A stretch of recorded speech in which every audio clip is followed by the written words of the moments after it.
Hello and welcome to Valley Strain. I was already gonna say it's an anatomy mixtape or some shit, dude. Let me start that again. Okay. You have a stroke, Ray? Stream. It didn't roll off the tongue as I've been hearing in my head. You know? Raid commercial. Raid. Exactly. Asshole. Okay. Welcome to the first episode of Valley Strange. The inaugural. Yeah, that's the word. I know I was gonna fuck up the word. I didn't want to say it though. Inaugural. I'd rather you say it. So on this particular episode, we are going to talk about, well, since it's our first episode, we're going to talk about the Weslaco UFO Cult. Their actual name is Outer Dimensional Forces, aka the Armageddon Time Arc Base Operation. Just rolls off the tongue, man. I know, man. It sounds like a badass metal band. Yeah. Something really along the lines of your prog metal. Yeah, man. You know what? We should Google Symphonic Armageddon Time Arc Base Operation and see what we can find. Yeah, you should. That do would that. Be. This particular podcast is a long time coming. I think we planned on it like a year ago. Yeah, this is a culmination of when it was called Creepy RGV. Oh, really? Yeah. So this was a forethought or what? It's been brewing for a while.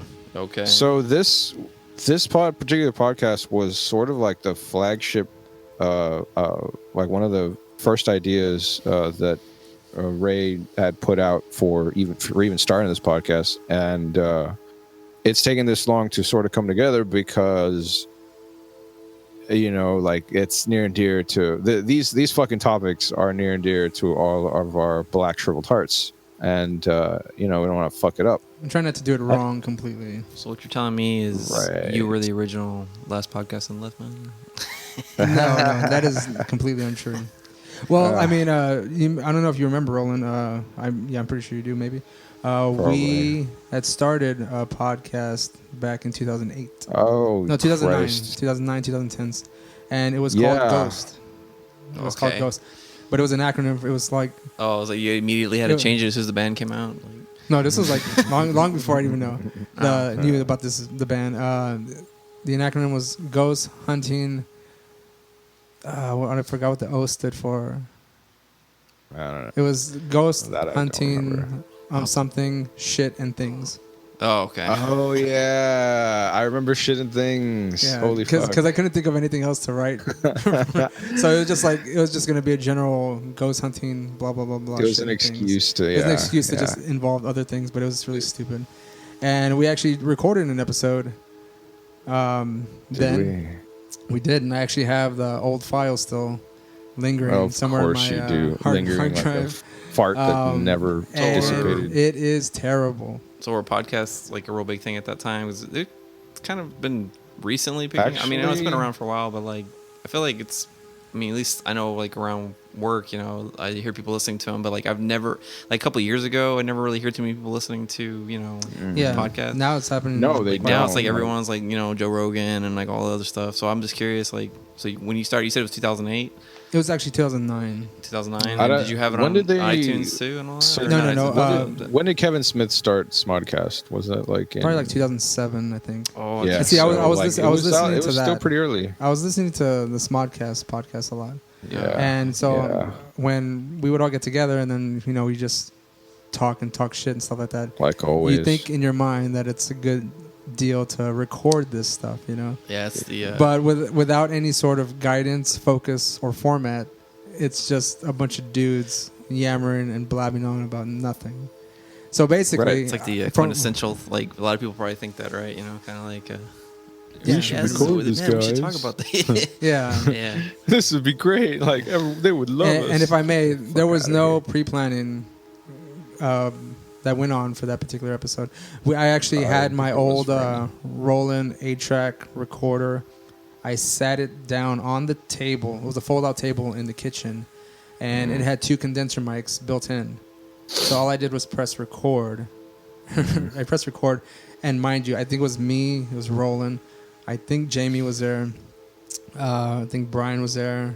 And probably somebody else. I think I used to have one of those. Did it look like silver? Was it silver? It's a silver. It's a silver. I'd like to hear it just to see what I sound like fucking Well, 10 years ago. the thing is, huh? You have all the old recordings, or what? We just did He's one. got a lot 'cause of it's on- old shit. I got a lot of old shit. Yeah. He keeps all of this like a I have it on a hard drive. Yeah. fucking creep. Like a creep. Small Patreon material. Yeah. You know what? I might put it on Christ. Patreon because it just sounds so No, bad. yeah, it's it'll get reused, I'm sure. Well, the first topic I think was the paranormal and sex or fucking ghosts or something like that. was it? Did we end up talking about like It's- Ghostbusters? Yeah, that it was Ghostbusters. It pretty much stemmed from that scene in Ghostbusters where he was getting a BJ Or, yeah, he goes from in his dreams or whatever. the pants unzip and then Right, yeah. Wakes up to but- reality. but it immediately took a turn, and just went into everyone just blabbing on about nonsense. I don't when recall was the exactly the last topics, time- but it just kind of started that. We were all laughing Yeah. about it, and then someone Yeah. said something else, and then someone said something else, and it kind of just It's probably slowly you, fell Ray. away. Well, I can tell you right now, Roland, you didn't say much. Yeah, And I didn't think I I'd rather would. say why we didn't say much because we were all drunk or something. I mean, it's possible. That's it. But This is like where you cut back to 2008. Ray's there, going through puberty, all acting it up. Oh man, his voice cracked so much at the tender age of 36. Hey, no one needs to know how old he really is, man. well, Oh, shit. Apparently, in every story, make I've him been- think he's like a savant, you know, man. Like he can was edit super that out. young when he started. I mean, well in He's every like Silverchair, man. He's like only 16. in every story, I'm 13 years old, Oh. and now apparently when we started this podcast in 2009, I was 36. Yeah. So Oh, yeah, there you go. who The knows how legend old I really begins. am? You know, nice. there are a Yep. few episodes where I reveal my actual age, but Mhm. you would actually have to Nobody go back and believes listen you. to whichever. Yeah, believe me or not, whatever the fuck, you know. So yeah, I guess sort of trying to get back on our bullshit normal track here with But this. just a quick side note. This episode is actually going to be number 50 for MoQuest Oh, wow. Studios. So as Damn. a whole podcast or media group entity that we've created here, this is going to be number 50 in the catalog of all the podcasts we've done. Can you see Roland, or is he just on audio? No, it's just audio. Okay, because he's got like the laptop facing you, so I'm like, it's kind of awkward. Oh, I No, mean, no, I could turn- I'm just making sure it's recording. And stuff. Okay. Oh yeah, this particular setup doesn't work for video. For that, we'd have to. It does, but it's not that good audio-wise. So basically, we need to introduce ourselves. My name is Ray, which is your host, and we do have our co-host. We have Bryce, What's up, guys? and we also have Roland Hooray! with his classic enthusiasm there. It is just We are bursting gonna forth. before we get into these topics, we are actually gonna go through a little history of ourselves and our interest or experiences, if we've had any, of anything the strange, paranormal, aliens, the macabre. If you're into that shit too, oh, the occult, macabre, maybe? my favorite. the macabre. Yeah, I was into that, man. Always. So I don't know who wants to go first. I think it should be you, Ray. That Want would me be to go proper. first? As the proper Yeah. host, yeah.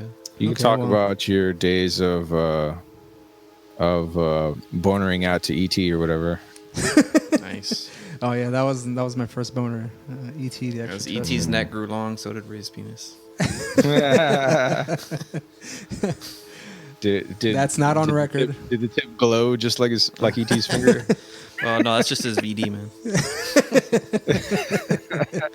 Needs batteries. Yeah. Okay, so I guess if I'm gonna get started, my Yeah. interest began as a child, watching a bunch of horror movies and stuff like that, and basically I would frequent the library at school and the public library, and basically find any books on the Bermuda Triangle, ghosts, Bigfoot. Was any this kind of monsters. before or after you read Goosebumps? I never read Goosebumps, actually, surprisingly. Really? My first introduction to You're still repressed. the literature of the horror genre was Scary Stories to Tell in the Dark. Horror. Yeah, Was okay. what, dude? Scary Stories to Tell in the Dark. That was my very first nice. introduction. And, of course, Very nice. the art was very intriguing. Yeah, that was good old actually one of my firsts as well. spooky which you mentioned. tales to read in the not so well lit place. All those stories kind of creep me out, especially the art. Did Like, you have a favorite story?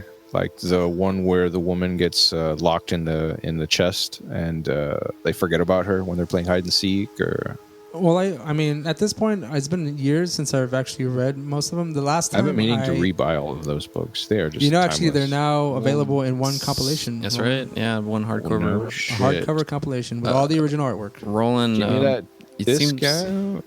yeah, What's up? seems like your favorite may be the woman who lost her toe, judging by your reaction from when we saw the trailer. Do you recall that? yeah. We went to go see The Dead Don't Die, Roland?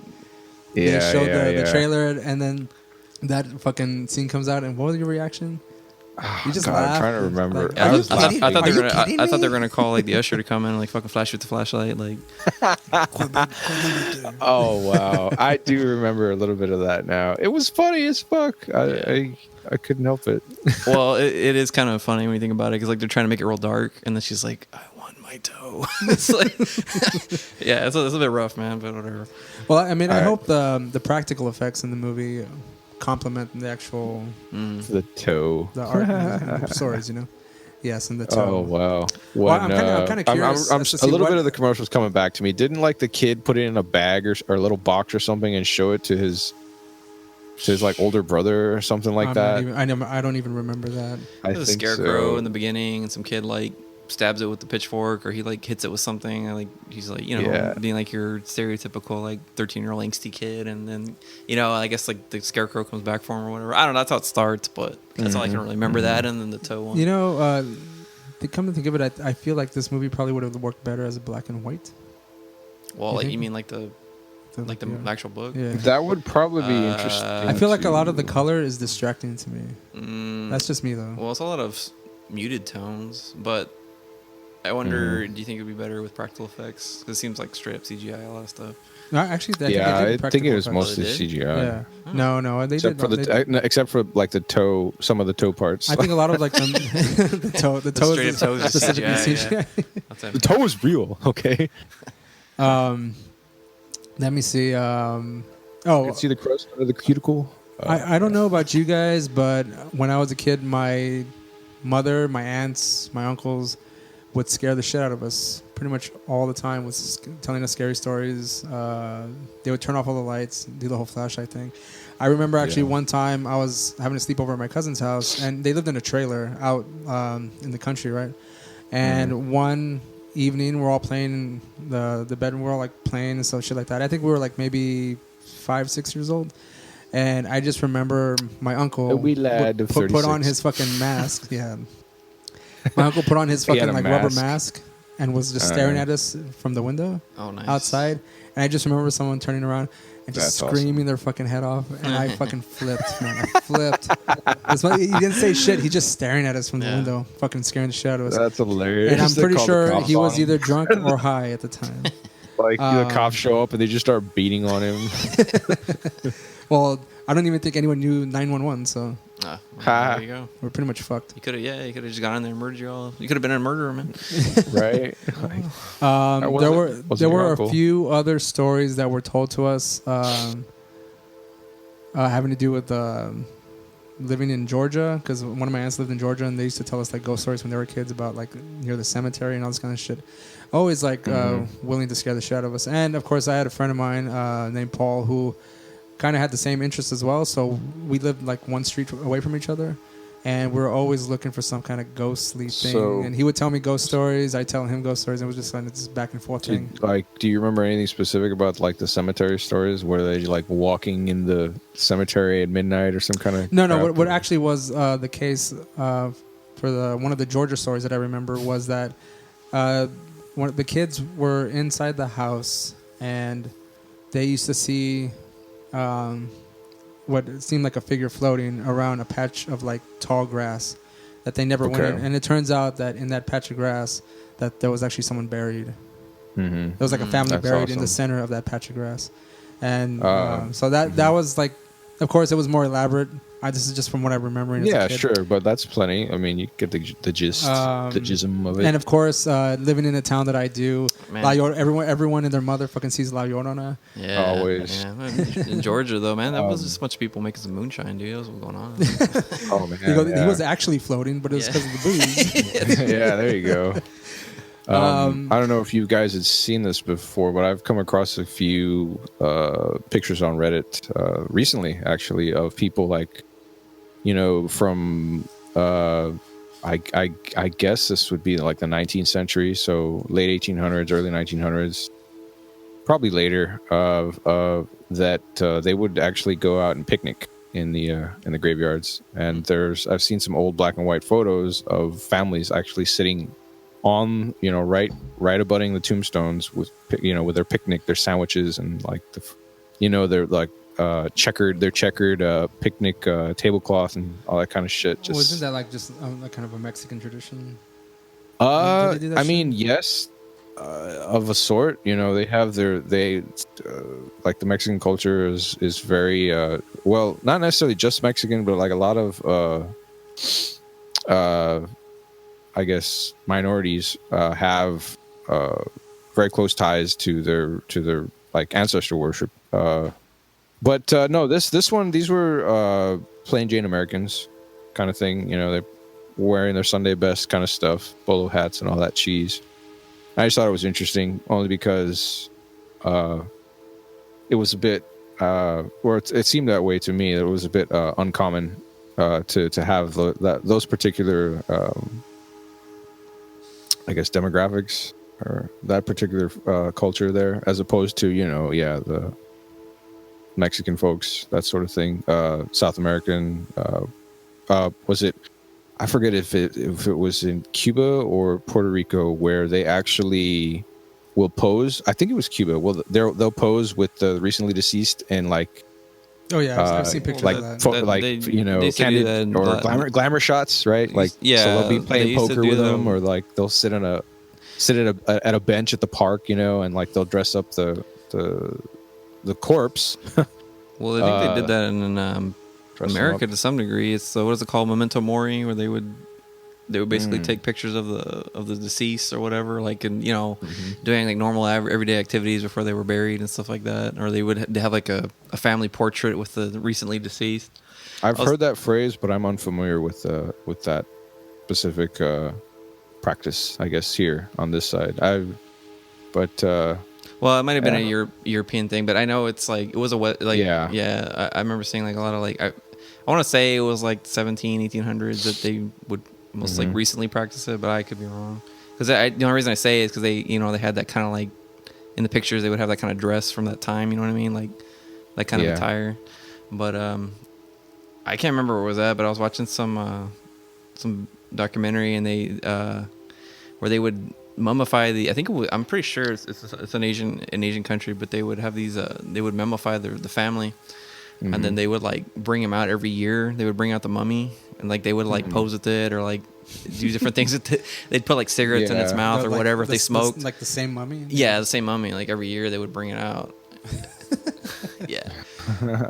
Oh, I think the show is called Dark Tourist or Dark Tourism. It's on Netflix. But like the guy went and he took part in the festival or whatever. It was like every once a year they would go dig up the mummy and they would like kind of like parade it around and like do different things with it. Or like if the person liked to smoke and like in life they would put like a cigarette in its mouth and all that shit.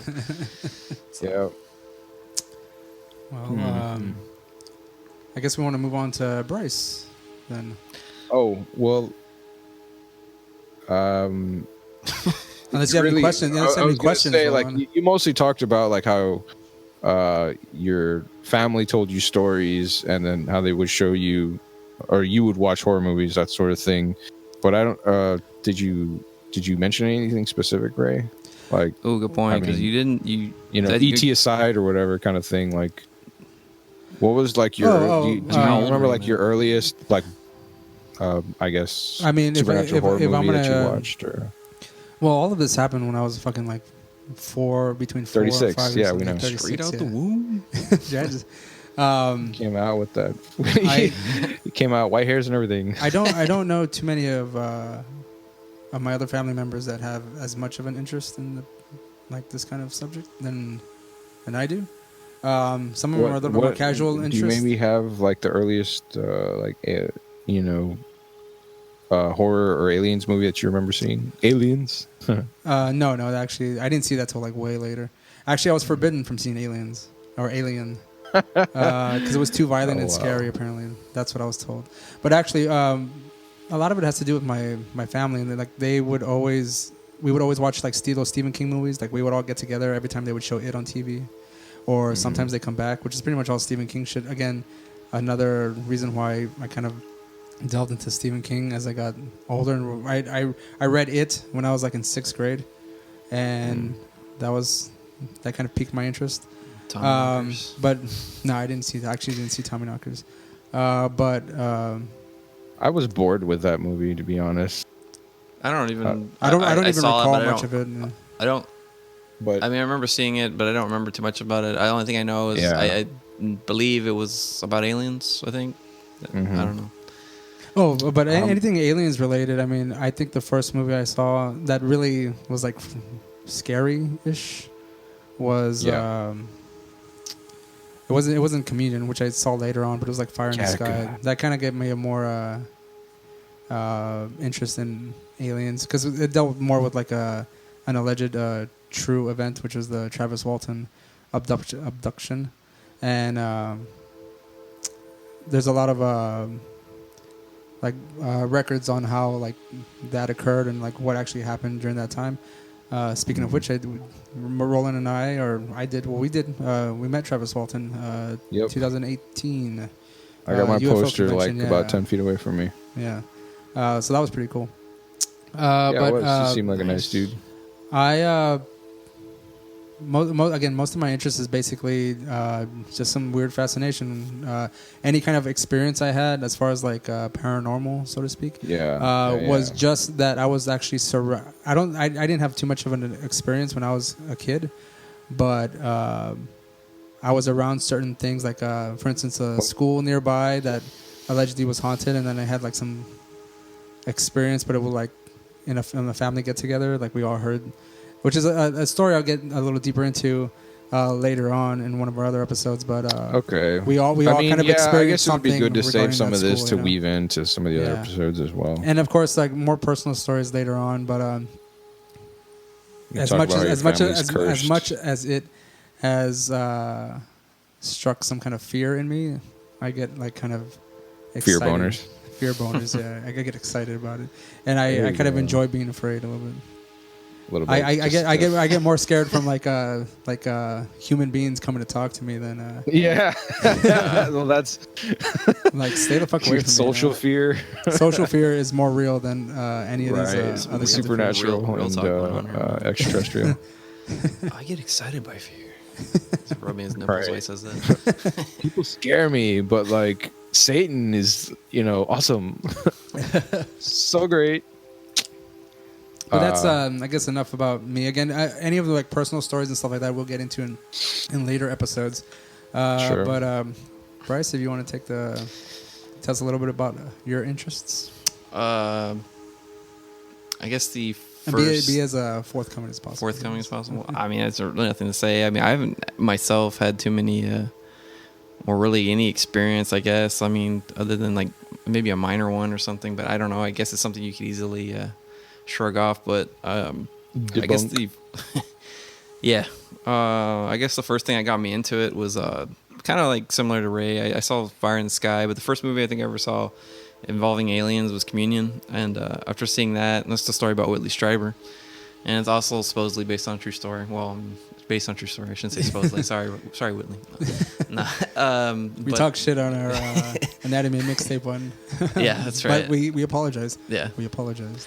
Nah, but that one kind of got me interested and terrified at the same time. Like, I don't know. I always had like a phobia of being abducted by aliens, even though I've never had an experience of any kind like that. I don't know, just always something about the idea of it freaked me out. Specifically like the grays. Everyone would always like make fun of me because they're like, well, I had an ex-girlfriend that would always like, she'd be like, well, why are you're not scared of like the xenomorph from Aliens, but you're scared of like the little friendly grays. I'm like, friendly grays? Like, what the fuck are you talking about, man? Like, they're not. They're worse. Dead eyes. Yeah, man. But do you even know what a gray is? Yeah, right. Bring down the chart like with all different aliens, like the fucking reptilians and shit. Nah, but and then kind of the same thing with Ray as well. Like I was at a book fair at school and they had I was pretty young too. I mean, I was in elementary at the time, but I was in a book fair in the library and they had a book on close encounters and like different things like that. Immediately drawn to it. I bought that. I still have that book. I can show it to my kid, see how he likes it. But and of course the X-Files too. I grew up, mainly in the 90s. So yeah, of course that got me really into it. And Fire in the Sky too. I've seen that movie and I read the book, which was really good. But the book is completely different from them. In my opinion, it's pretty different from the movie. But figured that would be to be expected kind of stuff. Well, I mean, yeah, that's true. But you would think if they're trying to tell like a true story, they would kind of keep it close to as possible to what his telling of it was. Sure. Well, yeah, but I guess they need to sell tickets. So. Well, I mean, yeah. if you hear directly from his mouth, like he's pretty much like nonchalant about the whole thing. I mean, like as much of a spectacle as it is in the movie, he doesn't play it off that way like at all. Yeah. And I think most people would like when they would ask him questions, they're expecting some kind of like almost profound kind of situation, like a very elaborated story. But they're just like, well, what? I just want to bring it back. One of the questions that one of the guys asked, like, I don't know if let's see. He says some guy was like, "Do you know like what planet they were from? Did they tell you what like galaxy they were from?" And he was like, "I don't know." Planet X. You douchebag. Hey, we'll get into Planet X and like Nibiru next time. Was that supposed to hit us a long time ago? Yeah, man, that was actually a cover I have. Was that at the convention y'all went to? What? Or, that quote you were spitting out there about the question. No, I think that was the one you guys went to. No, this is the one I went to by myself in 2018. I thought you went to Bryce. No, I did, but that was this year. But I thought the one you met Travis Walton, that was the one Roland went with you? Or? No. Roland went with me to the pre-party on Friday. Oh. Yeah, the one that I refused to go to this time around. Oh, okay. But man, I wanted to go to that. We just happened to be in the area. Well, I mean, I was like, oh, let's go because I'd never been there and I wanted to see what it was. But it turned out it was a meet and greet. Yeah. With which surprisingly I didn't know that was the case. That it was gonna be a meet and greet with some of these people, and then there was gonna be like a festival and a party. Yeah, but the thing is, in the background was just like Tejano music playing, and like like a bunch of little vendors and stuff. It literally was like 25% related to the convention, and then it's just a bunch of people coming out to party. That's it. 5% interesting. The rest of it was just assholes running around, making tinfoil hats. They were making tinfoil hats, and I was just like, oh my god, selling tacos and painting like black eyes on the titties and stuff. Yeah, exactly. they were selling like alien green faces and gray each other. Yeah. But yeah, so. No, but I'm sorry, Ron. You had a question earlier. Oh no, that was it. I was asking about like what Ray was referring to there. So that cleared it up. But go ahead, man. I think you were ending upon, or you sort of segued out from talking about communion and I guess Fire in the Sky. Yeah, so as far as my interest in the macabre, like my dad he loves horror movies, and I do too, but I think I got a lot of that from him. So I got started on that pretty young with horror movies and shit. So that's kind of what got me into that. But my family doesn't really have a lot of experiences. I don't think. I know my grandmother would tell stories when she said she adamantly would tell us, or believed that she lived in a haunted house. Well, at least that's what she would tell us. A house in Illinois. The stories she would tell about it was pretty creepy, but I never got to visit it, unfortunately. And my uncle went to Vietnam, and he has a story about seeing Well, he says it's ball lightning, but I don't know. The way he tells it sounds to me like it's kind of like a paranormal thing. Says he was in a tent at night, and he was in a tent with another guy, and they saw this light, because the tent, the screens are real thin. He saw a light, and he thought it was a flashlight because the way it was kind of swaying, like somebody walking, until it like came into the tent, and it like circled around the roof of the tent, or the ceiling of the tent, and then it went out the other side of the tent.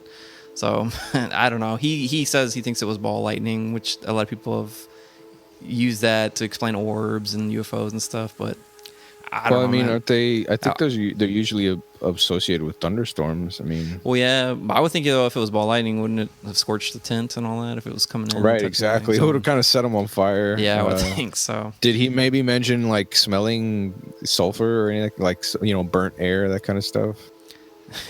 Nah, he just told me he came in the tent, circled around in the tent, and then left. But he told me some other stuff too. But I don't want to relay it on the podcast because it's kind of racist. But well, the 60s. I'm sure. Yeah, pretty much, man. Well, it's not that bad, but people may misconstrue it as bad. So, anyways, really, that's it for me, man. Of course, living in the valley, you hear fucking you hear ghost stories all the time. Yeah. Well, that's what I'm saying. Like growing up, that's all you hear. Everyone has some kind of paranormal. Every canal has a La Llorona sighting, or they see the lady in white. Yeah. Right. Or they see duendes, the little people. Yeah, actually, there's supposedly a house. Well, there's a website called Shadowlands, and if you check it out, it'll actually tell you like some of like the local stories of your area. And some lady had posted on there about seeing duendes in her trees and shit. So I don't know. It's kind of interesting. Well, I had an aunt who lives out in the country in San Benito. Yeah. And she said that she used to see like things. She had like horses out there. Yeah. And she used to see. She said that she used to see like what. Or she said they were little demons. Obviously, they're like little duende type of people. Ooh, Shadowlands is a .net site. Interesting. That's like an elf, right? Like it's, yeah. Okay. Yeah, the duendes. They're the little dark and she saw them like running elves. around and like taunting them from the outside. And I'm like, I was like, I don't know, man. No, those are just pygmies, dude. Ray's, right? Jeez. Ray's got a duende story, I think. Really? Yeah, I do. Well, I'll tell that on another podcast because I don't know what I can reveal. Certain things that happened regarding Ray, that. are you being politically incorrect about a small person that you saw? No, not at all.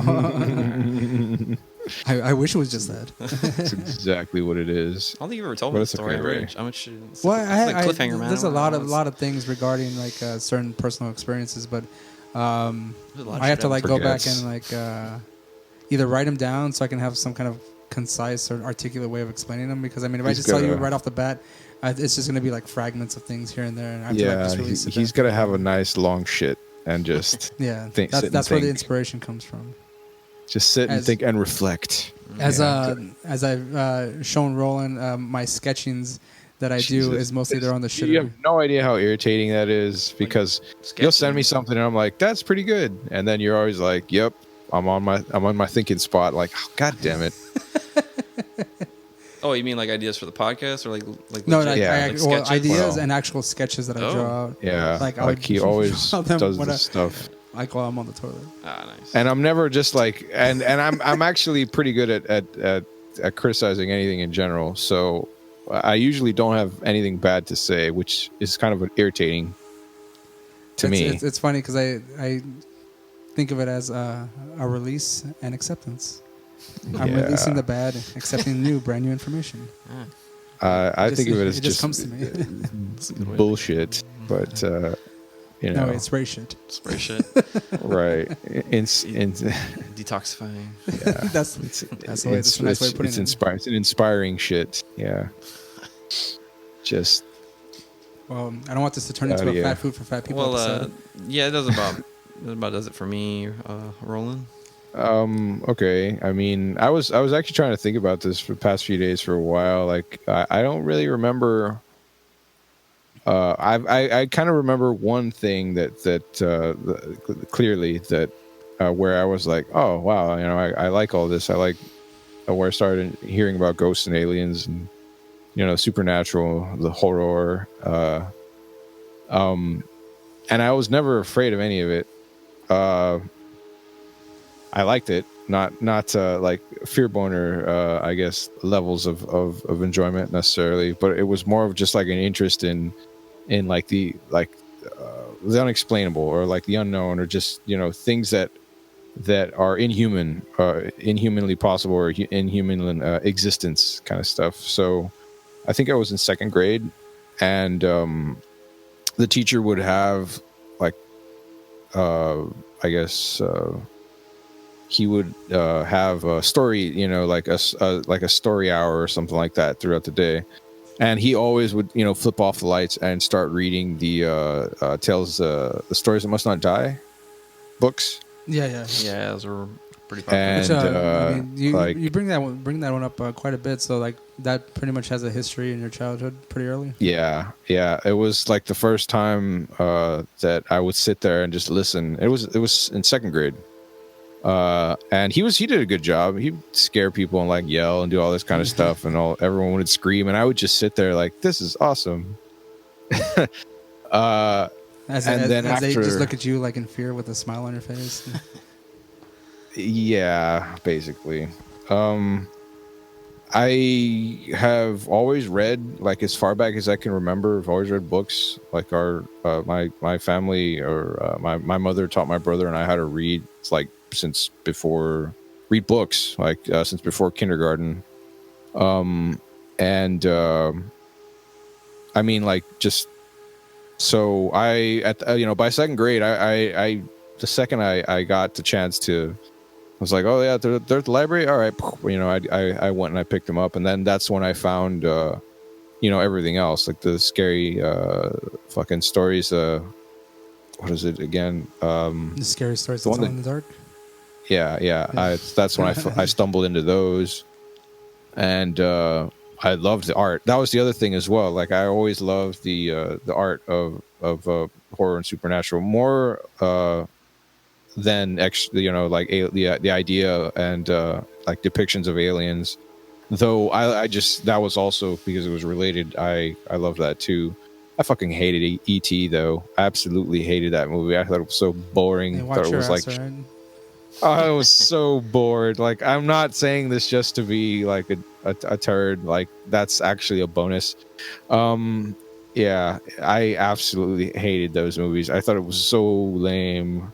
Like, why doesn't he kill him? You know, like, why is he so nice? You know, like, where's the part where he like uses that glowy finger and like pushes it through someone's face? You know, like, I was just gonna say, you were waiting for him to shove that glow finger right into Elliot's eyes. E.T. hates you. Fucking die. Nothing. It's just like, ugh.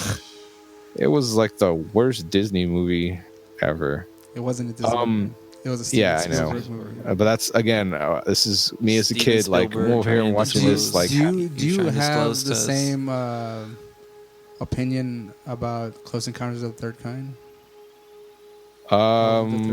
No, I don't think I do. Well, I think E.T. Well, Spielberg did that one first, and then he did E.T. more as like a child. I mean, alien. I never really watched all of Close Encounters of the Third Kind. I always caught like bits and pieces of it, and I just thought it was trippy cool. You know, when they bust out the freaking like keyboard synthesizer in the end or whatever, and they're doing all that crazy light shows and shit with the UFO. Doing the NBC theme. Speaking of real quick, have any of you seen Meatballs 2? No, see Meatballs. Well, because in Meatballs 2, like, for some reason or another, they introduced like this alien that the kids befriend, and they're trying to get him home. And I'm not too sure. I don't know if Meatballs 2 came out before or after E.T. Because basically, really, I didn't know. Meatballs 2 takes place in a campsite, like the first one, you know. Yeah. But this time it's more focused on, like, it's more kid friendly. Okay, like, so Meatballs 2 came out in 1984, and E.T. Extraterrestrial was 1982. Oh, okay. Maybe it was just like a play on fucking E.T. or something, because that alien looks like trash. Oh, you mean E.T.? Yeah, I totally agree. Oh, fuck you, man. Anywho. What? So, go ahead, dude. Oh, no, I was going to ask Ray, since he knows so much about Close Encounters of the Third Kind. Is it true that there was supposed to be a sequel to it? That I'm not too sure. Oh, okay. I'm not too sure of that.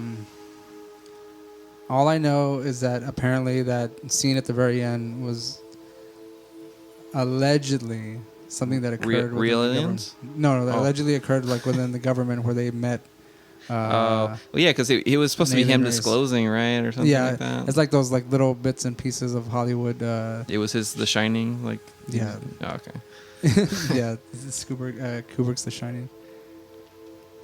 Was that the exposing of the fake moon landing or something? Yeah, it was his apology for faking the moon landing. That's what they said. Allegedly. Yeah, allegedly.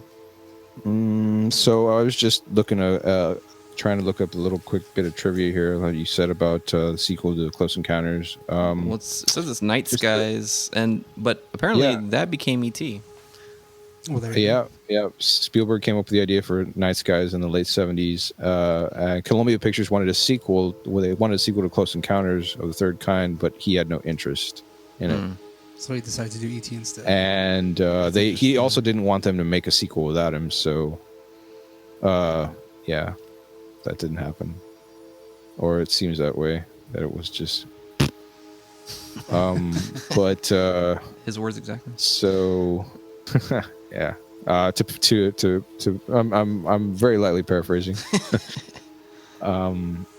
So I guess that's sort of what got me into enjoying the supernatural. And like after my teacher told me stories about La Llorona stuff, I actually lived across the street from a canal, and we used to walk there all the time, towards dusk, that stuff with family, or just during the day. And until like I mean a bit later, because it turned out that a body had been dumped in that canal of a teenage girl, and they found her remains, and after that we stopped going out there. But they would talk about stories of seeing ghosts and stuff wandering around there, that kind of stuff. But no, after my teacher told me these stories, like I would, for years, like I would go to sleep thinking about La Llorona, like better cover up your feet, because if they're sticking out from under the blanket, she's gonna show up in the moonlight and like pull you out from under your bed and drag you to hell, that kind of stuff. And I'm just sitting there, and I would think this like, pretty constantly, and it wasn't scary, but it was just like, why am I thinking about this?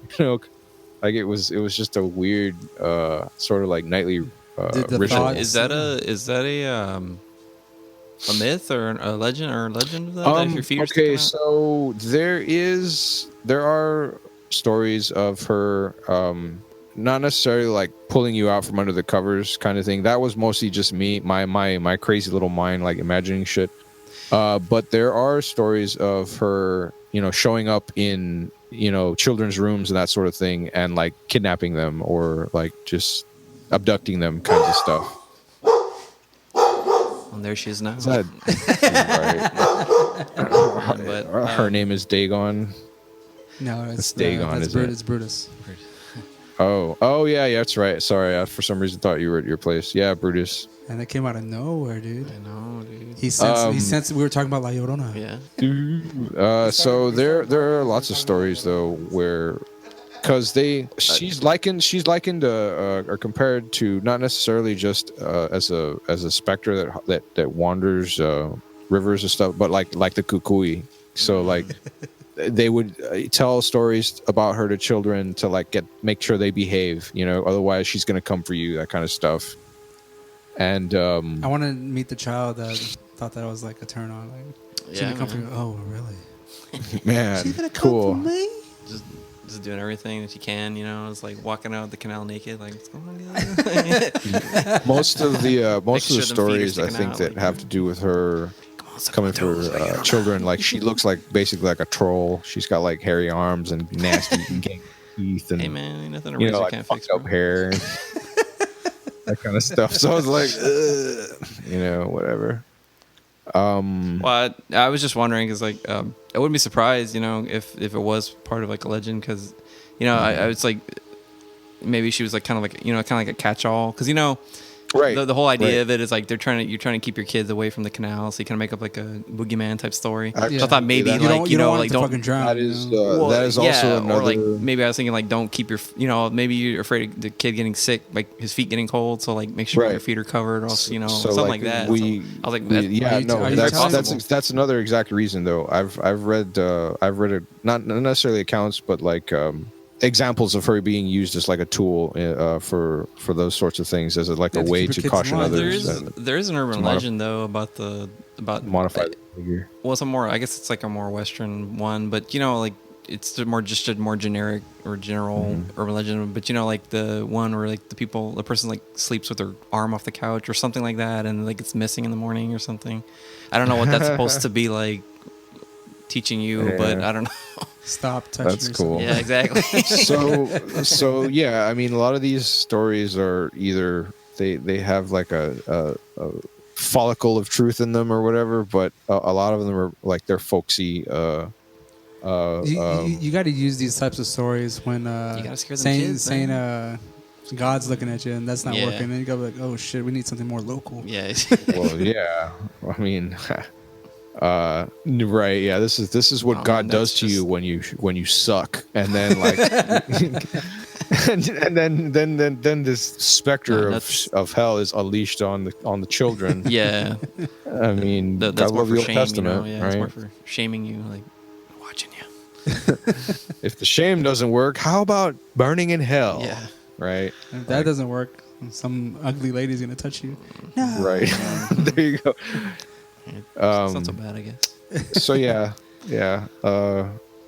Basically everything you mentioned there is I've come across in some form or another, and I mean, yeah, that's another thing too. Like, the moral of all of this is that parents will tell fucked up things to their kids. Exactly, man.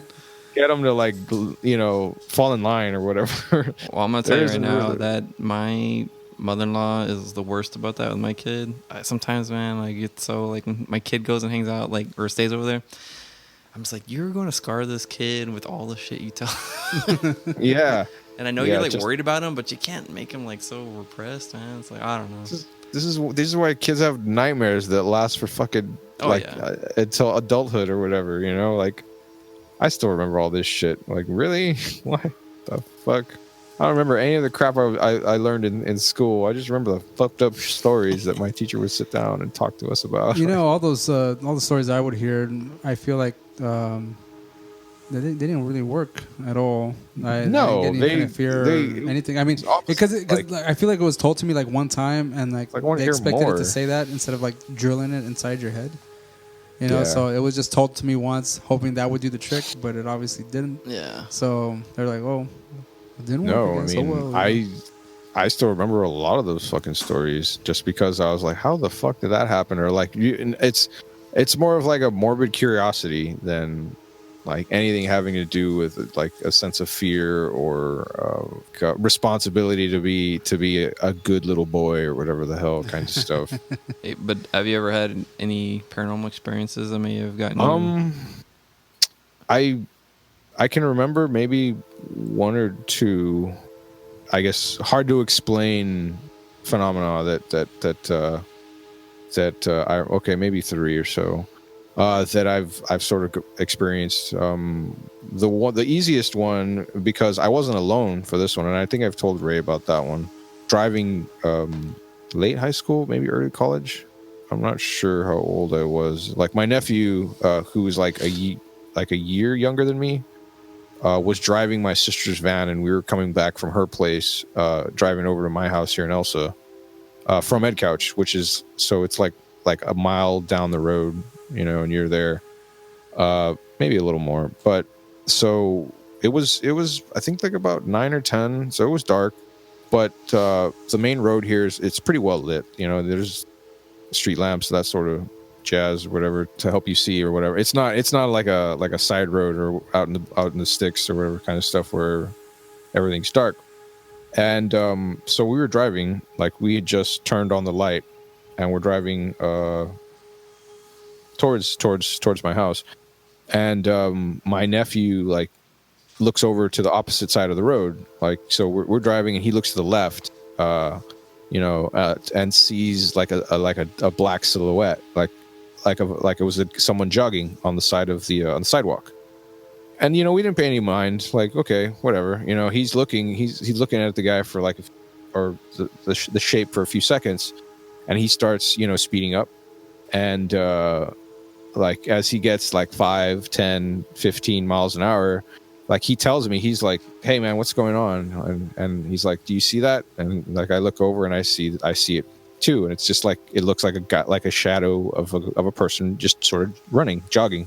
And we're about maybe, I'd say, well, like it's a 2-lane highway, so maybe about 15 feet away from this thing. And the thing is that, like, as we're speeding up, the shadow it's keeping up with the car. Like we're going faster and faster, and my nephew starts to like speed up to the limit, so it's like 30. I think the speed limit was 30 miles an hour. And so he sort of, floors it a bit so he can just speed up as, super quick, and like, what the fuck's going on? And so as he's doing this, the shadow actually outpaces the car. Like it starts going faster than the car. And we're like, what the fuck is going on? Like, speed up more. And he's like, yeah, I am, dude. Like, we're in a soccer van. Like, what do you expect? Like, it's slow. Yeah. But so like we're getting up to, I think he got it up to 40 or whatever, but before like the shadow just like it starts taking off like fast as fuck, like it doesn't outpace the car anymore. It left us in the dust. Like it just zips off, and we just see it just sort of like run off into the distance, and then like, it shrinks to a point of nothing, and we're just like, what the fuck, like. And we drove back that like two or so miles back to my house, and I think he told his mom. I want to say I mentioned it to my family, and we didn't have, like, we were just like, what the hell, what's going on with that shit? And I still remember it pretty well. Like it was it was confusing as shit, like and I actually haven't asked him about it. I should see if he still remembers. Wow. Just for shits. There's like maybe one or two others, but I figure I can just like save them. You could save those for next time. Well, that's a pretty vivid experience, though. Like, it was weird, man. Like, I mean, like I can't really forget it, only because like there were lights. Like it wasn't pitch dark kind of thing, and it was like, but it was dark. It was at night, and we're seeing like a black silhouette. Like, what? It's kind of. It was hard enough to, like, you would think that sort of thing would be hard enough to see, and no, like it was. So I guess, for lack of a better term or whatever, the shadow person then, or like that's what you want to equate it to then? Basically. Wow. Yep, that's pretty much. I've read about him over the years, and that is the only thing that I've come across that says to be. That's possible. Not to get off topic, man, but I guess it's on topic, but not to get off form, I suppose. But I've had a sort of an experience with a shadow person, but again, I don't know, man, because I guess I'll be like the resident skeptic here in this like podcast, because like I kind of like don't know if it's just like I can shrug it off as like, I was tired, because like that whole experience you're talking about right now you saw it for like several minutes or whatever, or a minute. Pretty much. What I experienced was, it looked as fuck of all this stuff, but yeah, go ahead. Well, the experience I had was I was laying on my couch, and the living room, you can look into the kitchen, and it's a wide open like space to get into it, like the kitchen. It's not like a doorway. And I kind of saw like this black, like not the whole body, but just like as if a person was standing there, and they were like looking, like peeking their head out from like behind the wall. And like I looked, and it was gone like very fast. But it was very, it was vivid, but it was like split second, like it wasn't as the way you're describing it. I mean, that was like a whole, like, several minutes. This was just like a split second thing. So I don't know, man. It could have just been like I was tired, but it was pretty like. But it's one thing to like see something in a split second, and you can kind of like brush that off. Because I've seen things like, on the corner of my eye too. Here's the thing, though. It wasn't like it wasn't necessarily like corner of my eye. Like I actually kind of like looked, and it was like with the head like peeking out from behind the wall, and then kind of like that. But I don't know, man. Maybe I was just tired. You know what I mean? Yeah. Like it's just something to trick in the mind. But so yeah, I don't know. I'm kind of skeptical about a lot of stuff. Myself. But I would generally go with that as well. But the thing is, like, how often does that happen? Like we've all been tired as fuck. I assume like plenty of times throughout our lives. And like how many times can you say that you've seen some weird shit necessarily? It's true. Like, True. So that's what mostly gets me.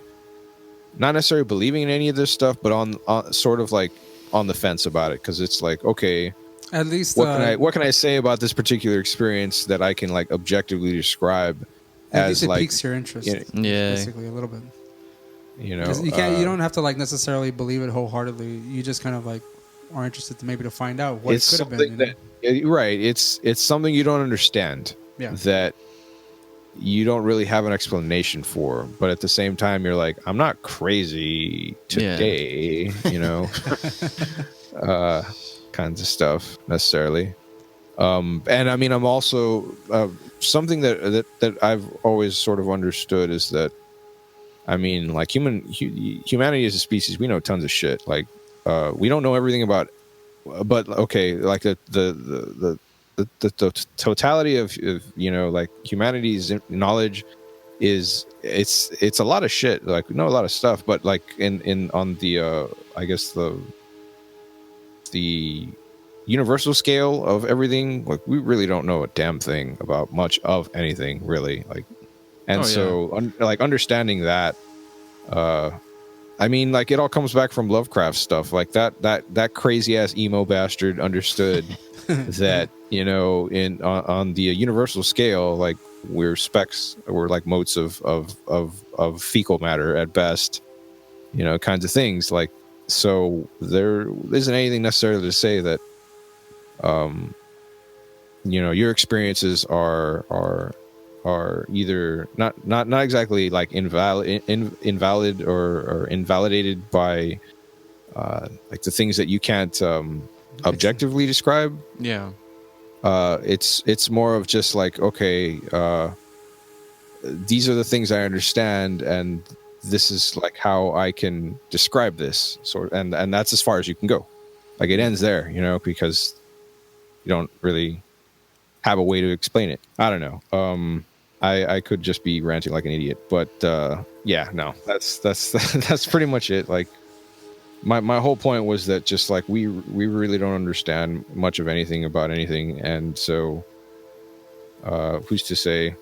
It's just you just take it as it is, and just maybe you can right. explain it, maybe you can't. Maybe you can find something else to relate it to, or some tidbit of information somewhere, like a parallel to it, I guess.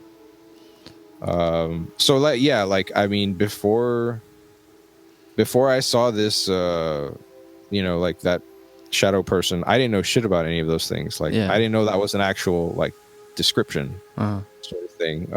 Actually, until I met Ray.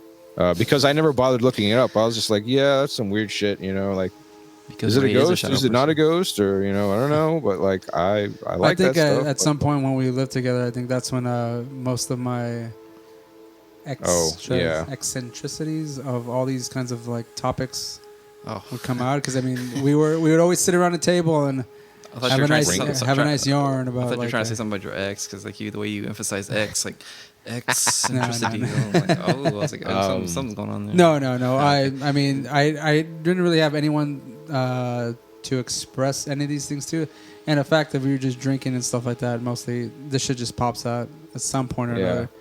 And pretty much. I mean, you either do one or two things. I absolutely did not talk to anybody about this stuff. Not really. It was just like my family understood that I liked just weird, odd stuff, because I just considered it interesting, that sort of thing. I mean, it also stems from metal, right? Well, yeah. I mean, but like just the metal that kind of like encourages like formative metal days. The topics, Sure. Okay. Yeah. My folks would just chalk it up to me being weird kind of stuff. And I didn't think it was weird at all. I was just like, this is like what, like fucking monsters and shit. Like, I don't get it. Don't you want to find Sasquatch too? Am I the only one? Am I the only fucking person? Yeah. Oh, if I may, just going back to like when I mentioned Sasquatch, initially I got interested in like Bigfoot, Sasquatch, all that kind of shit. No, I did not. It's a thing. It is a thing. But when I saw Harry and the Hendersons. Oh.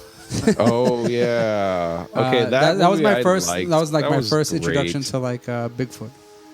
And I thought, of course, it's just a family movie and stuff like that. And Sure. but the character that's hunting Bigfoot, I was always kind of curious about him as to why he was so obsessed with hunting Bigfoot and stuff like that. Oh, and I would then I would go through every other situation of, again, Bigfoot, Bermuda Triangle, disappearing people disappearing, ghosts, all that kind of shit. So you wanted to be like the Bigfoot hunter, man. That's a badass job, dude. You were Who was the guy that hunted so it? Cool. That guy's, forget John Lithgow. I want to be that guy. Right. Ray, have you Until seen, you saw John Lithgow in Third Rock of the Sun on like you History wanted Channel? to be him again. I probably close an identity with that, man. I don't know, man. I did take a bath though. I was gonna say, unless you got some like cousin like never mind. Cousin loving going on or something, man. No. All right. No, I don't think you're that that closely related to him. No. I didn't grow up in Louisiana or anything. I gotcha. No, I'm not trying to disparage anyone from Louisiana, but I just, it's a personal experience. So. Oh, really? From Louisiana? People that may know from Louisiana or that came from. Well, I mean, Louisiana is very steeped in like supernatural culture. Oh yeah, for sure. Yeah. I Which mean, is some place I would like to visit at some point. I want to go back. Never been? I really loved it, and I'm just bummed out that I didn't been. get to see a lot of the things that I would have enjoyed. I've been to Louisiana. I just haven't been to the parts of Louisiana I would like to go to. Oh, I've been to Louisiana, but like just drove into it. Like that was it, because we were staying on at Caddo Lake, which is, everyone would pronounce it Caddo, but like I told my brother-in-law, he's from like East Texas. He's like, we call it Cato, and I'm like, whatever. Mm-hmm. Anyways, I thought you were gonna say Quado Lake from like fucking Total. No, it's a big lake that it's actually. Well, anyway, it's a big lake and it goes into Louisiana too, and like there's a lot of like cypress trees in there, so you could definitely see like a Bigfoot movie being filmed in that area. Oh, but yeah. It goes into Louisiana, so we just drove into it just to say I visited Louisiana. Yeah. But like I've never gone that deep into it. I would love to visit it someday. I mean, it's like I don't know why it's like right there. It's like almost a drive to Houston almost. Yeah, pretty much. And I mean, if you drive to Dallas, you could probably drive to Louisiana pretty easily. Quick question though, I'm not sure about this, but are there any like Bigfoot sightings in Texas, or is there some kind of like ape creature in Texas? I don't think I'm we not have too anything sure, like but that. You know what? I think that should be for a future episode though, because anything in Texas. I know in Arkansas they have it's Legend of Boggy Creek or whatever. There's a movie they made out of it, but it's like a pseudo documentary. But that one they do have a.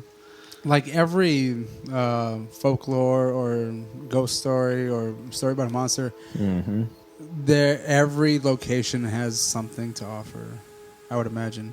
And I'm pretty sure around this area there's got to be like a Bigfoot story, I think, or something similar to an actual Sasquatch or something.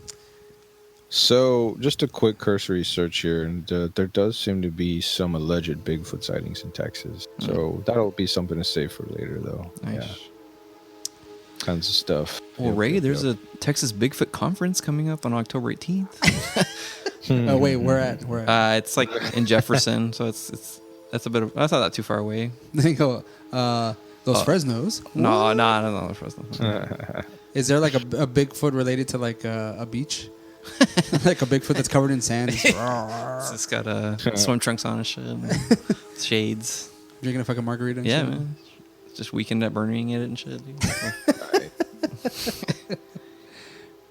Do y'all want to get into our UFO cults now? Oh, I mean, let's see. I guess that'd be good to start with. Mind you, I'm gonna edit this like segment into like a more flowing narrative. Sure. So anything we kind of like, I'm just trying to like maneuver us along, and then I can just cut it up and stuff like that. Moving on. And So since it's our first where time, would be good to start here? I'm looking at your outline. Well, I will just introduce the fact that we're going to talk about the cults, but first we're going to we're going to talk very briefly about some of the cults, UFO cults around Texas, or that have either made their way around Texas, or have like passed through Texas, or actually settled in Texas. I have Landed the Observer Landed in Texas. site up here. Yeah, sorry, landed in Texas. And I would say we would just go with the Dallas Observer article. If you want to take a look at that. Let's check that. Yeah. So Let's check a link. I have not checked out any of the little videos that are on here. I checked out one of them, which was the, if I may go through first here. one? No, not the first one.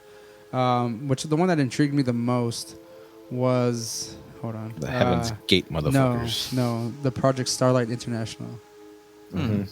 That was the one that caught my attention more than anything. I'll tell you one thing. Somebody sure got a hell of a PR guy, man. That's a good name. I mean, it's a hell of a lot better than Outer Dimensional Forces, or what is it, Time Arc Base Operation? That's Armageddon time. Yeah, yes, thank you. Some stuff. Hold on. Armageddon time. Yeah, Arc it's Base Armageddon Operation. time. Yeah, you got it.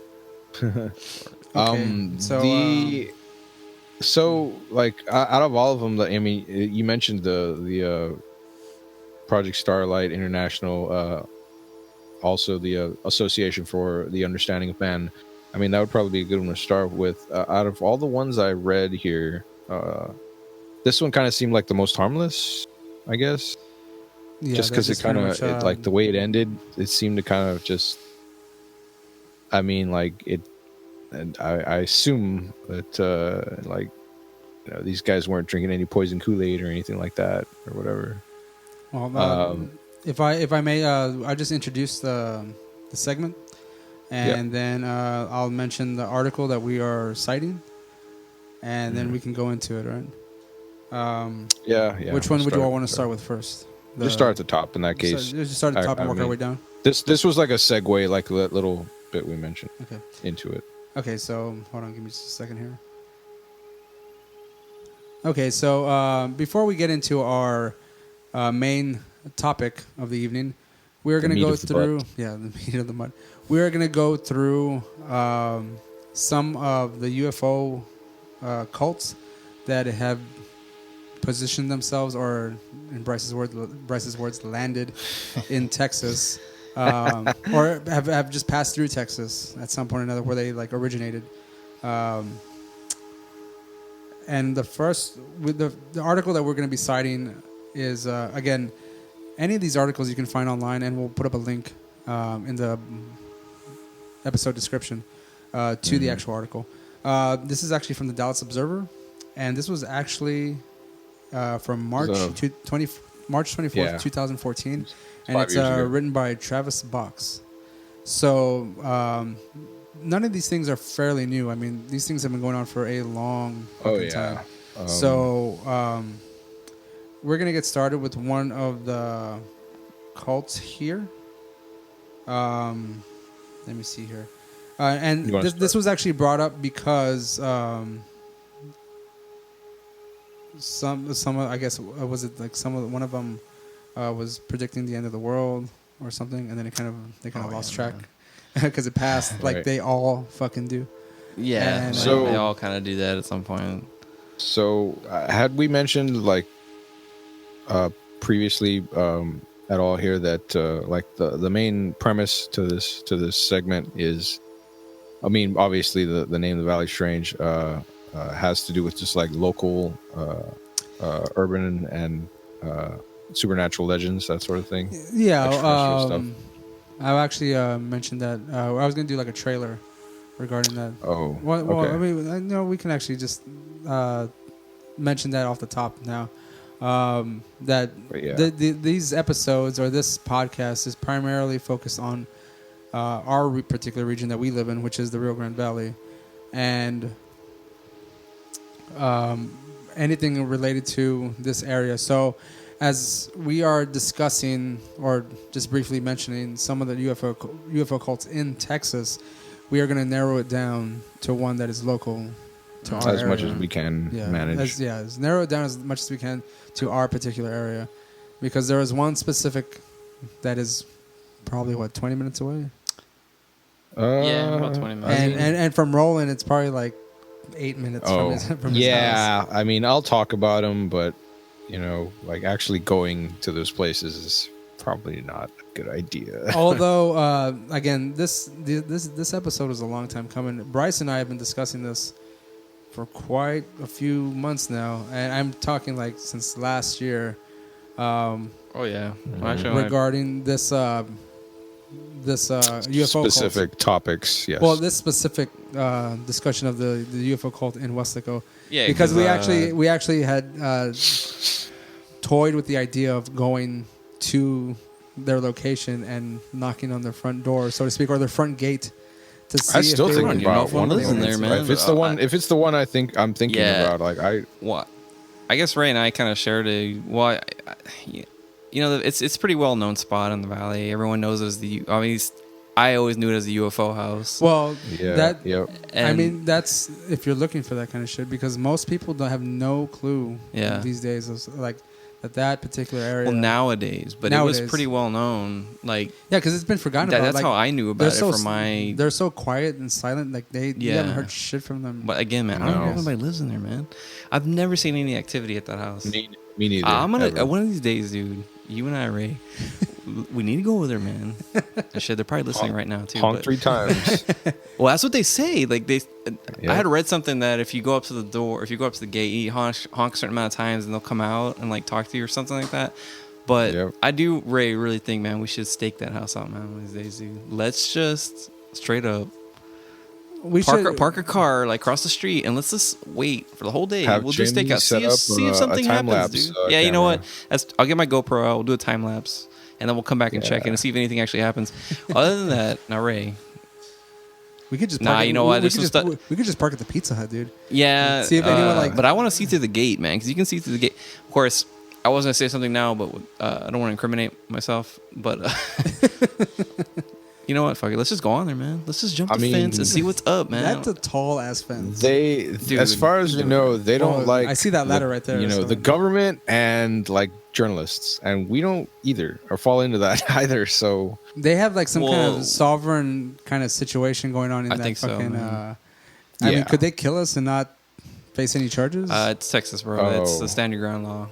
The castle law, man. You can someone can shoot you. Let's just send in the GoPro, okay? I don't know if they have money for guns, man. We'll throw it on like a Nerf football and shit. Like, but how are we gonna get it back, dude? We just put a string on it. Jamie's got some drones, dude. You know what? I got a drone too. Send a drone over the fucking house. We'll send a drone over this place and like see if like you think they would shoot it down? I don't think so. I think they're also hope old old there too, man. They're probably they don't have steady aim. So. You know, the hands are shaking. Is she using a fucking musket? Yeah. I want to say this first and foremost. Like, I don't. If they seem like at this point they're so quiet and like non-existent, like they seem like peaceful people. Yes, right. For legal reasons, we cannot condone harassing them. I don't want to go don't and like be an harass asshole. these fucking people. You know, like we talk about these things as a joke, but like we're actually interested. This place has caught my fascination for many years. Even as a kid, we would drive by it. And I don't know if you want me to. I don't know if we want to go into stories about the house right now. We might do that. I guess you probably want to go a little later in the segments about it. But I'll just suffice to say, like as a kid, ever since my mom would tell me like, oh well, that's the UFO house, and like I was like, what? Like what the fuck are you talking? I was thinking like, do they have fucking aliens in there, man? That's what I want to know. I would think like they had like I was thinking like that stupid alien autopsy video. Like man, maybe they got like an alien body in there or some shit. I want to go in there, dude. Anyways, I still think about that every time, dude. And I go to. Well, yeah. So if I may, I guess like people that live closer to the area. To Weslaco area are more well aware of that. So you think house? That people nowadays like the so-called millennials don't know? No, like a lot of them don't. I mean, know about it. But I would. I mean, I'm not gonna say like we're gonna fucking open their eyes or anything. This shit has been around for a long time, and the reason we're doing this particular episode is because, like, even on Facebook recently, it's an appreciation. As much as this, that one. the hype for that Area 51 raid is going on. Oh. Someone actually shared an article on Facebook regarding the fact that we had like of these people, you know. Hold on, Ray. Oh my god, dude. This is what we have to fucking do, man. We need to coincide a raid of the Weslaco UFO house at the same time Area 51. Just fucking do it, man. Right. September 20th, guys. We're all going to run in there. Hey, we might get shot too, but it's all right. We're going to do it, Ray. Come on, man. Oh, Ray, you can take you a talking bullet for Patreon subscriptions, man. That's the way we do it. Tune in. We're going to live stream that shit. Yeah, man. That'll be the Patreon episode. Dude, you know what? Well, you know what? Nothing like incriminating yourself and shit, but like, well, I'm sure the cops aren't listening to this. Well, maybe they are. I don't know, but they're listening. That would actually be that's not a bad idea. Man. We can get into that, I guess, when we cross that bridge. September 20th, everyone go get your Laredo taco because you need your carbs. Get fucking have your energy up, man. To run Pizza Hut. If you want to sponsor this, I'll give you all my phone number later on. All right. We all need carbs to run those 20 feet. That wouldn't make that shit awkward. The fucking Pizza Hut's right there. Like they're sponsoring the raid. They gotta live next to them. Oh, yeah. Man. I wonder if they order pizza from them, actually. I'm kind of curious. If anyone just comes out. We should go and ask. Oh, yeah, that's a good idea. We should go ask the Pizza Hut. Like, oh, yeah, man. They order anchovy pizza all the time. Oh, damn it. I mean, I just pictured Ray trying to show up, like, delivery. Yeah, that's right. I fucking honked 3 times. Hey, bust out your old Pizza Hut outfit, man. Pretend like you're delivering pizza and shit. Right, it's all. Do you still have your heat wave bag or whatever? No, I gave that. You have away, one dude. of those? I here's what happened. I mean, I'm sorry, Pizza Hut. I didn't mean to do this, but when I worked there and then I eventually quit, I forgot that I would always drive away from work with a fucking bag in my bag, you know, in my back seat, right? But at this time, I had it in my trunk. All right, and then I drove away with the fucking bag, and I was like, I think we used it, right, Roland? You caught now, Ray? You caught now, man? Caught now, right? Well, you can always edit this out later. I gotta pay them then $20 for that fucking heat bag. Oh, really? No, I don't know. That's the case. Oh, shit.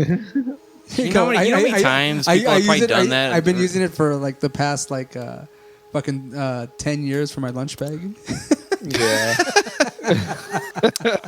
Man, Ray, it's whatever, dude. You make it sound like it's some kind of proprietary, like, secret technology that Pizza Hut only has, like, well, especially with the name, like the heat wave bag, like it's just a fucking heat aluminum foil inside, man. It's a big lunchbox, right? Yeah, it's a big fucking lunchbox, right?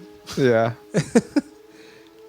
Okay, so let's get back to these cults in Texas. I say we should save this particular one that we were going into for last, because that's the one where we kind of get the most sidetracked. Oh yeah, well no, I think he was gonna go on the.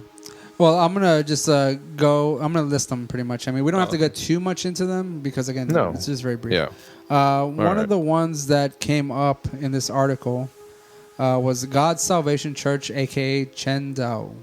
Chen Tao. It says in 1992, an atheist college professor, Hong Ming Chen, received a message from God suggesting that he pursue the life of a holy man. Okay, stop right there. Just that sentence alone.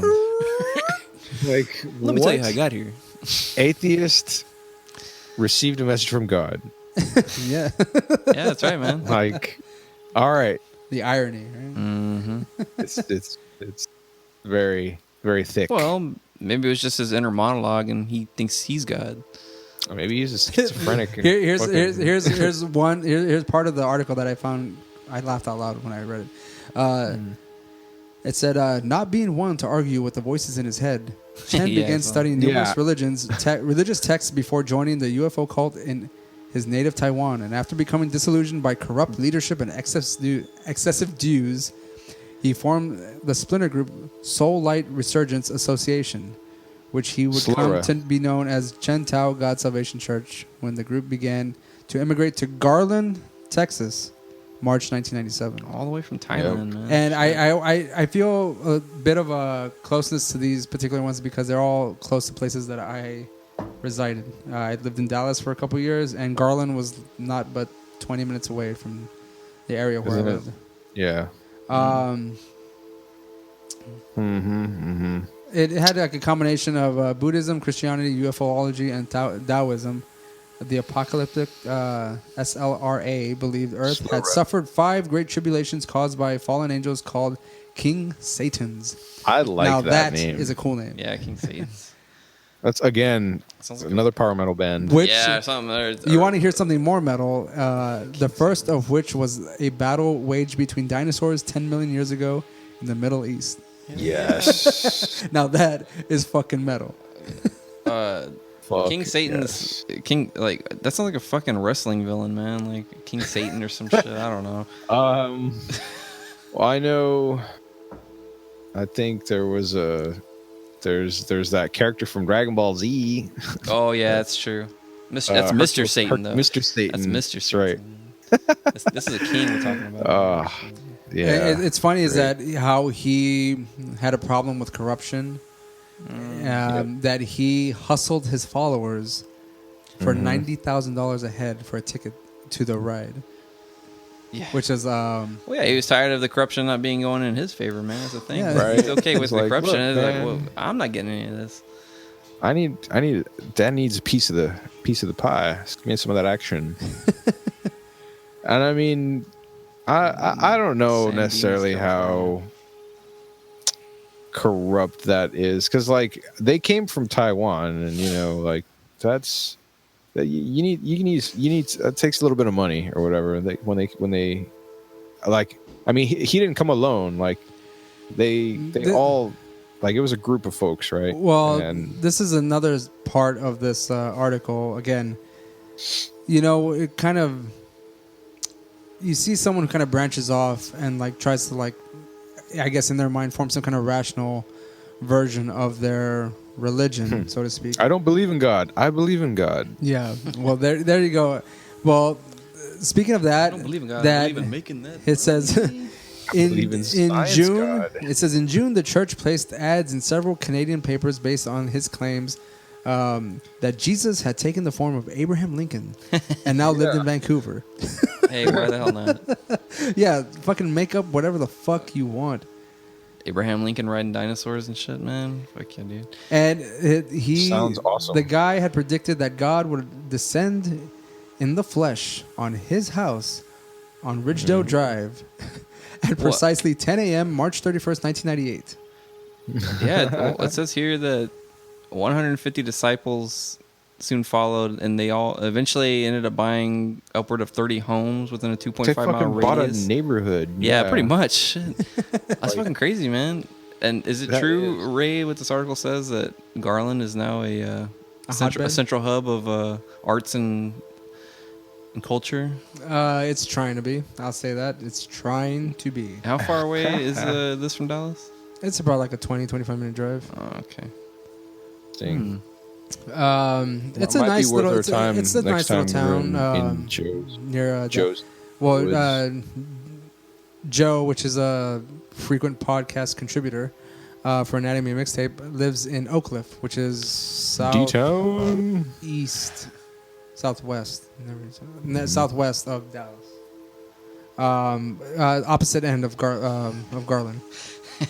It's also funny. The article goes on to say, that it's not, at the time Garland wasn't that progressive hotbed of arts and culture it is today, and many residents did not take kindly to the idea of Taiwanese awaiting the space rapture in their backyard.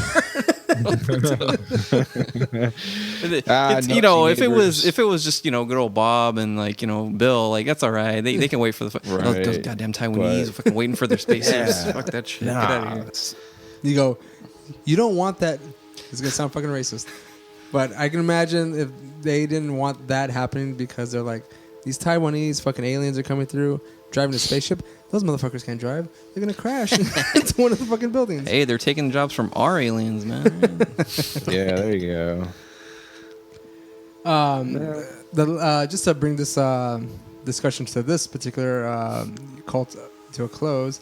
It said he then revealed that his followers would be leaving Garland by May 10th and gave onlookers 10 minutes to crucify or stone him to death.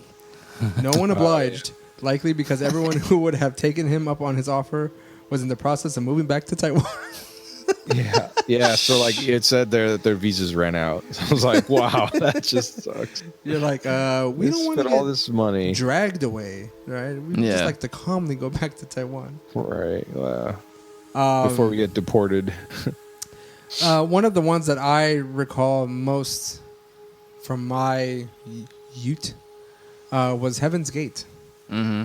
And I will say personally that I think last podcast on the left did a pretty good episode on this cult.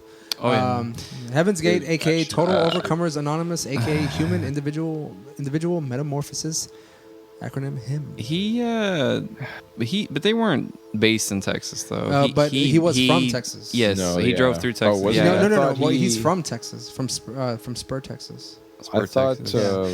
No, he came to Harlingen, I believe, didn't he? He was arrested in Harlingen. He and Betty were, which was his partner, were arrested in Harlingen for not returning a rental car. Oh yeah, he probably thought, well, fuck this, I'm gonna be up on a spaceship. I don't gotta return this shit. Yeah, I'm gonna keep this Toyota Corolla for myself. I will tell you one thing, man. That the video clip, the classic clip of him talking on, doing the whole monologue.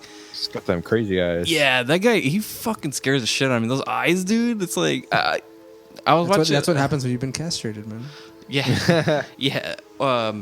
I was watching some video the other day, and some guy was talking about. He's mentioning like, I don't know what it is, or he's saying I don't know if it's just me, but does anyone else notice like when you see someone that like constantly has, you can see the top of their eye, like, you know what I mean? Like usually like like the lid, your eyelids are kind of like slightly always like on top of like I guess the cornea, if you want to call it or whatever.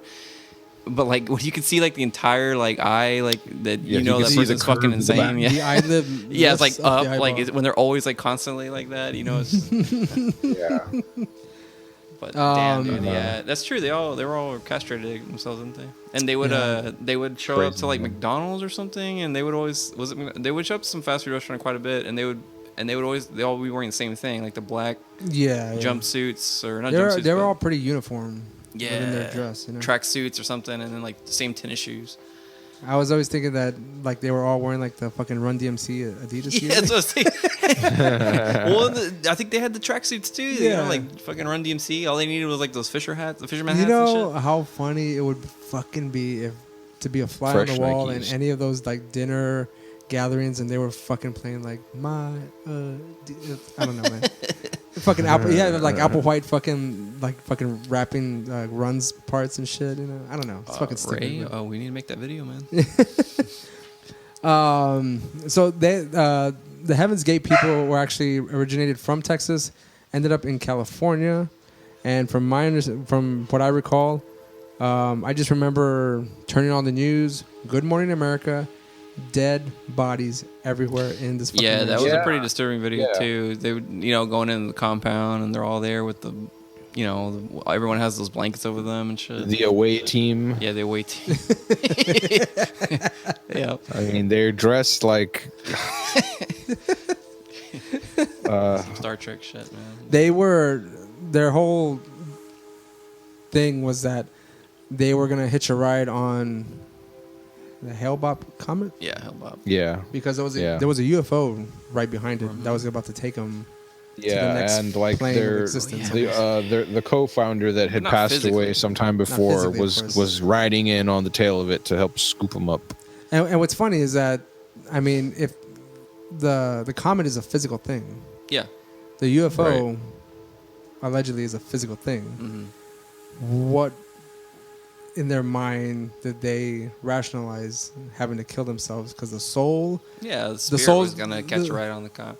Well, a lot of people talk about the physical body, the amount or like the amount of them that there would not fit in this particular. They weigh too much, man. It's like exactly. They just got to get their spirits up there. That's. Yeah, dude, that's okay to like that anti-gravity technology going on in that spaceship. Yeah, it's like spiritual trim spot shit, man. You gotta lose some weight for the shit, dude. The spiritual trim spot. Yeah, there you go, man. Nothing like losing 180 pounds, like this fucking or whatever, how much, but Probably not even that. I was just trying to picture these guys doing like spiritual power walking or whatever. That's how they got to the ship. You just see them like with the tracksuits and shit. Speedwalkers, like, get them. I mean, it said here that they started like originally they believed that it was a fleshy transport or whatever that they could all get in on, and then what's her name? Good old space. Bonnie Lou Nettles died, and then so after that, the other guy, Applewhite or Doe, whatever, however it's pronounced, he like basically just changed the whole belief system up to say that no, like it's a spiritual thing, like we leave our earthly buddies behind. You gotta flip it.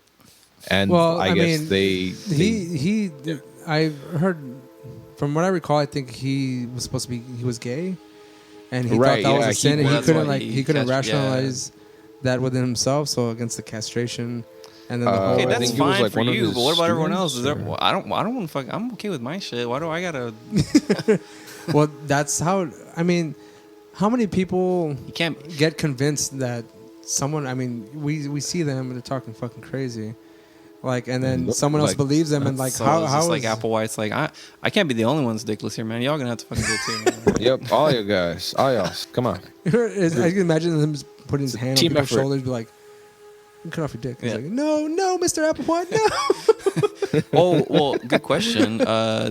Do the penises follow them to the spaceship, man? Well, they're gone. It's a spiritual. Allegedly, as I say. Like, what? No. Okay. Well, I know. I'm just like. So the dicks around. and balls aren't catching a ride on Hale-Bot, man. That's what I want to do. Like, well, they're just floating around. You won't need your earthly. It's like floating around in 0G, like we can slapping them in the face. Must move beyond. Move beyond the earthly pleasures into the fucking Applewhite. Like,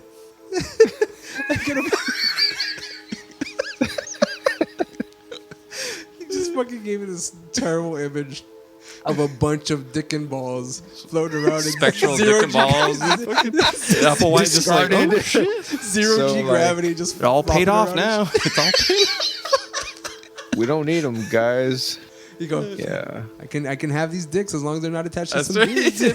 Yeah, just leave them behind. God damn. Oh, Jesus Christ. I will say one thing, man. They did have a lot of fucking discipline because fucking like kept those damn blankets on them and shit. Like, how did they kill themselves? Was it poison, right? Or was it cyanide or what? Yeah. But those blankets are the sheets or whatever. Booze the robes. and downers with an asphyxiation chaser. Okay. Because that stuff was like on them. Like it didn't. No. I mean, I don't know. It doesn't seem like anyone struggled. Yeah, that's what I'm saying. Like no, they just, right? Like, they were all. with That was the creepy bit about it all, right? That's what it was. Kind of weird to me. Is like they were all like same uniform position, like on all the different beds. Yeah. Unless somebody. Well, I wonder if they all did it at the same time, or if somebody was waiting for them. Any survivors of this thing? That I don't know, but I'm wondering if like somebody went and then did that after everyone was dead to make it like it were. Well, that's what I'm saying. Is that did someone who's going to stay behind? You know? Did he die the same way as everyone else, or did he also like did he do a Jim Jones thing and like shoot himself or? No, I think he did it. No, I think he did the same thing there. Yeah, was the first one or one of them to. Let's just say this right up front. Jim Jones was a pussy, right? Well, yeah.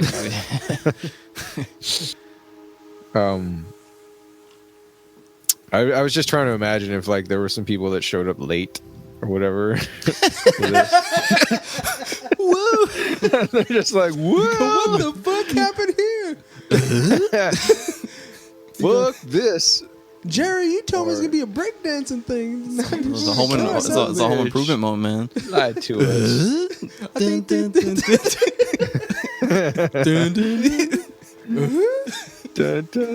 Yeah.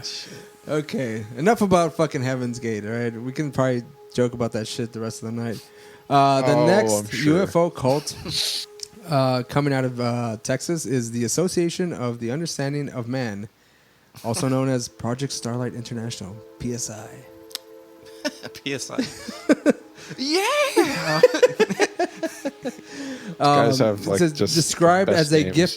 gifted psychic and a hustler, depending on who you ask, Ray Stanford and his twin brother Rex. Can't trust those guys. Ray and Rex. You can't trust anyone named Rex. And Ray, apparently. Ray, that's one. Yeah. Grew up in Corpus Christi during the zenith of the post-war UFO mania. By the time he was 16, Ray began to receive telepathic messages from space people. Losing his close encounter, Cherry. Losing his close encounter, Cherry. Yikes. In 1955, when he, Rex, and a friend were paralyzed by a flying saucer outside of... Are you ready for this, people? Brownsville. Browntown. Like permanently paralyzed? Well, no. Oh. Just temporarily paralyzed. Just like Ray and his brother soon authored a number of books about their experiences with titles like, I want to get these books myself, Look Up and From Out of This World, before setting out to spread the psychic gospel throughout the Southwest. Mm-hmm. Now, people, those of you who actually listen in the Rio Grande Valley, take note. Maybe read some of these books, because these are your fucking neighbors. And I'm pretty sure they have families still lurking about, either proud or completely disown these two motherfuckers, right? Wow. So I'm sure they're from Brownsville. Or they just that's just where they had the experience. That's where they had the experience.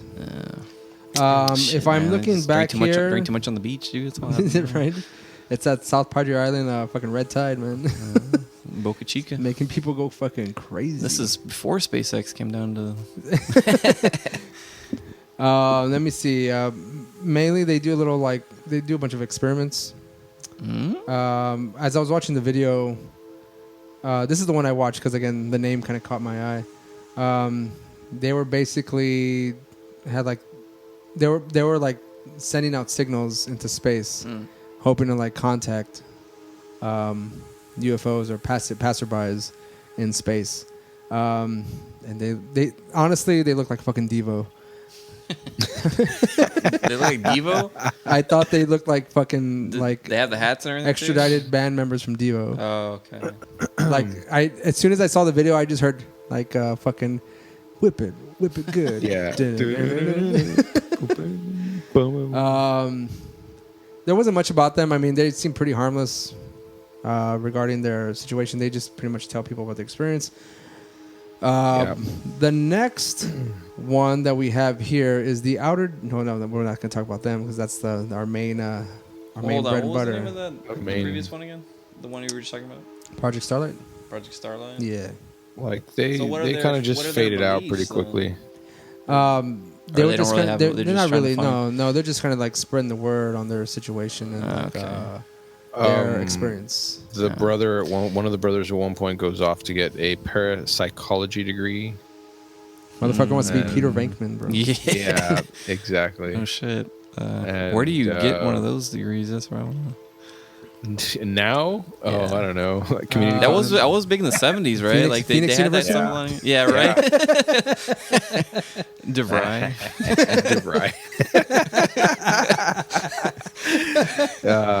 Is that a technical degree?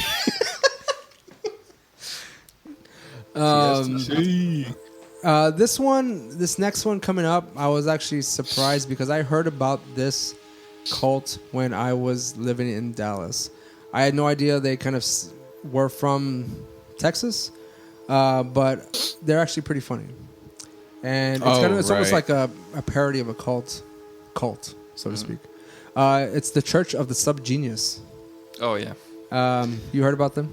From you. I hadn't heard about it before until you told me. It says, arguably the most successful of all the UFO religions, the Dallas-based Church of Subgenius boasts a cosmology so baroque and contradictory that it is all but impossible to elaborate on it. It says, a minimalist description of their mythos holds that Earth is the thrall of a vast extraterrestrial conspiracy aimed at depriving humanity of a Tao-like substance known as slack, thus preventing a chosen few from leading charmed lives of effortless leisure.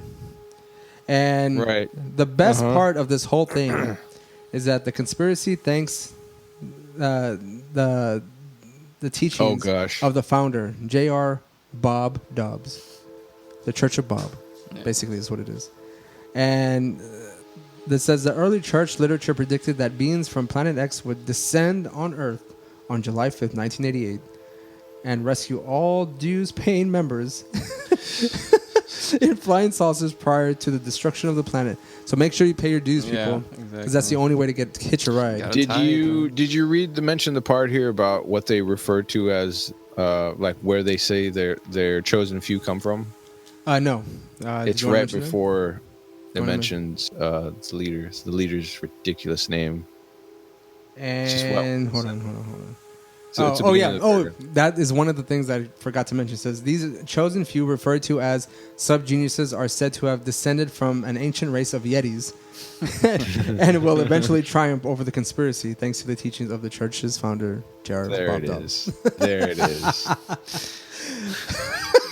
Descended from Yetis are subgeniuses. This fucking quote-unquote cult, it's a fucking comedy group, dude. It has to be a fucking comedy group. Do you have any other books? He has a lot of books. No, yeah. There are books. Actually, the person us from being lazy fucks called Slack we are deprived of this. The person who introduced me to this group was someone I worked with in Dallas. It was a receiving manager, if I may say that. I was working with him in the back with working on boxes and stuff like that. Yeah. And I came in at 7:00 in the morning, and so did he. And he was like, "Hey man, you want to see something funny?" And I was like, "Yeah, sure." And he's like, "Have you ever heard of Subgenius?" I'm like, "No." He's like, "I'm gonna order all these books at the store." So he did that, and we had them, and I used to peruse them every so often. Yeah. Because they were fucking ridiculous, you know. But I thought I had no idea like it was technically a cult, but it's a parody. It's a parody. It's a cult parody of a cult. You know, it's pretty much. Is it kind of like the Church of the Flying Spaghetti Monster? Are you familiar with that? Yeah. I've heard of that too. Yeah, that's kind of like what it is too. You know. I like this one, The Three-Fisted Tales of Bob, short stories in the Subgenius mythos. Yeah, it's great. And what sucks is that any of the videos related to the video that they posted on the actual article aren't available anymore. So you would have to go and actually do a search of Subgenius on YouTube, and maybe you can find something, because I did not. Mm-hmm. And again, I only clicked on the link that was given to me. We'll have to take a dive into the dark webs. Yeah, the dark webs. Find the good stuff. I was thinking for some reason that isn't this featured in like some kind of movie or something? Subgenius? Yeah. I don't know. I don't know why. I don't know. After you had mentioned it to me, I thought I had saw it somewhere, but I know they have a video, Arise, the Subgenius video. Cool. Available on DVD-R.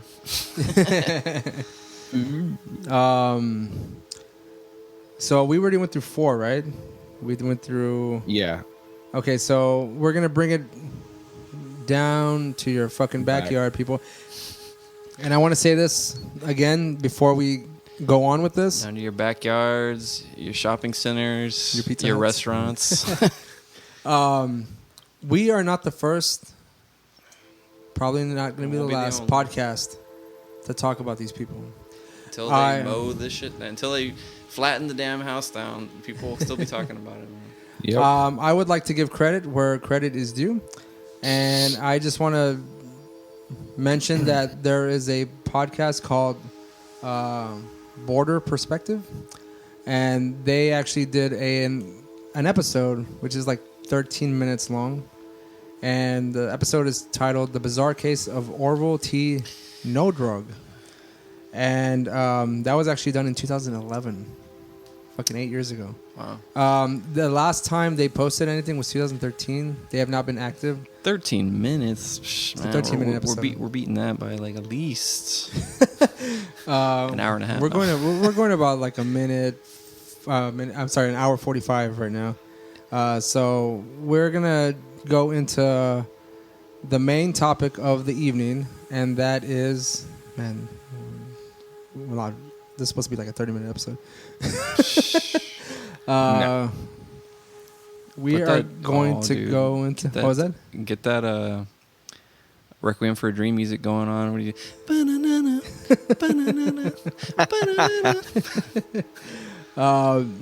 The main topic of the evening is, I forget saying their fucking name. It is the Armageddon Time Arc Base Operation, also officially named the Outer Dimensional Forces. ODF. ODF. Y'all boy, not wrong.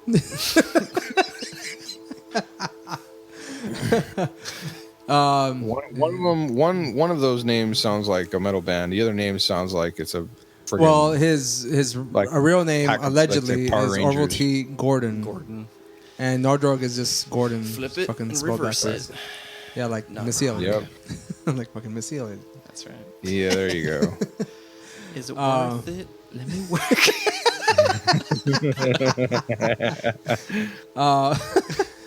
One of the articles that talked about and it talks about this particular UFO cult is from the website Roswell Books, and Roswell Books is actually one of the persons, I forget his name, who he's actually written a few books.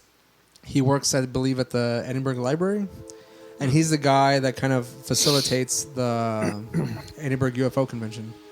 Oh, every really? year. He works. He works at the Edinburgh Library. Oh yeah. Yeah, I believe so. And this article, I don't see a date for this article. And I looked many times and I did not see it. Again, they do mention also, and I said Spur, Texas, because it says Marshall Herf Applewhite, which they do talk about the Heaven's Gate guy. And it shows that there's an article, which I'd like to say, was from November 18th, 1975, which was when they were arrested in Harlingen, Texas, for not returning the rental car. I wish it was a lot cooler than that, but it's not. Fucking Enterprise was fucking tracking their asses down. I don't even know if there was Enterprise back then. Man. There might have been like a budget. I don't probably know. just rented it from some guy. So basically, it starts off by talking about Mr. Nordrog. Let me see here. It says, as it simplifies their belief by saying, says ODF is a UFO believing religious group anticipating an impending apocalypse based in Weslaco, Texas. The group was founded by Orville T. Nordrog on September 3rd, 1966. And according to the newspaper records, Nordrog was a longtime resident of Weslaco.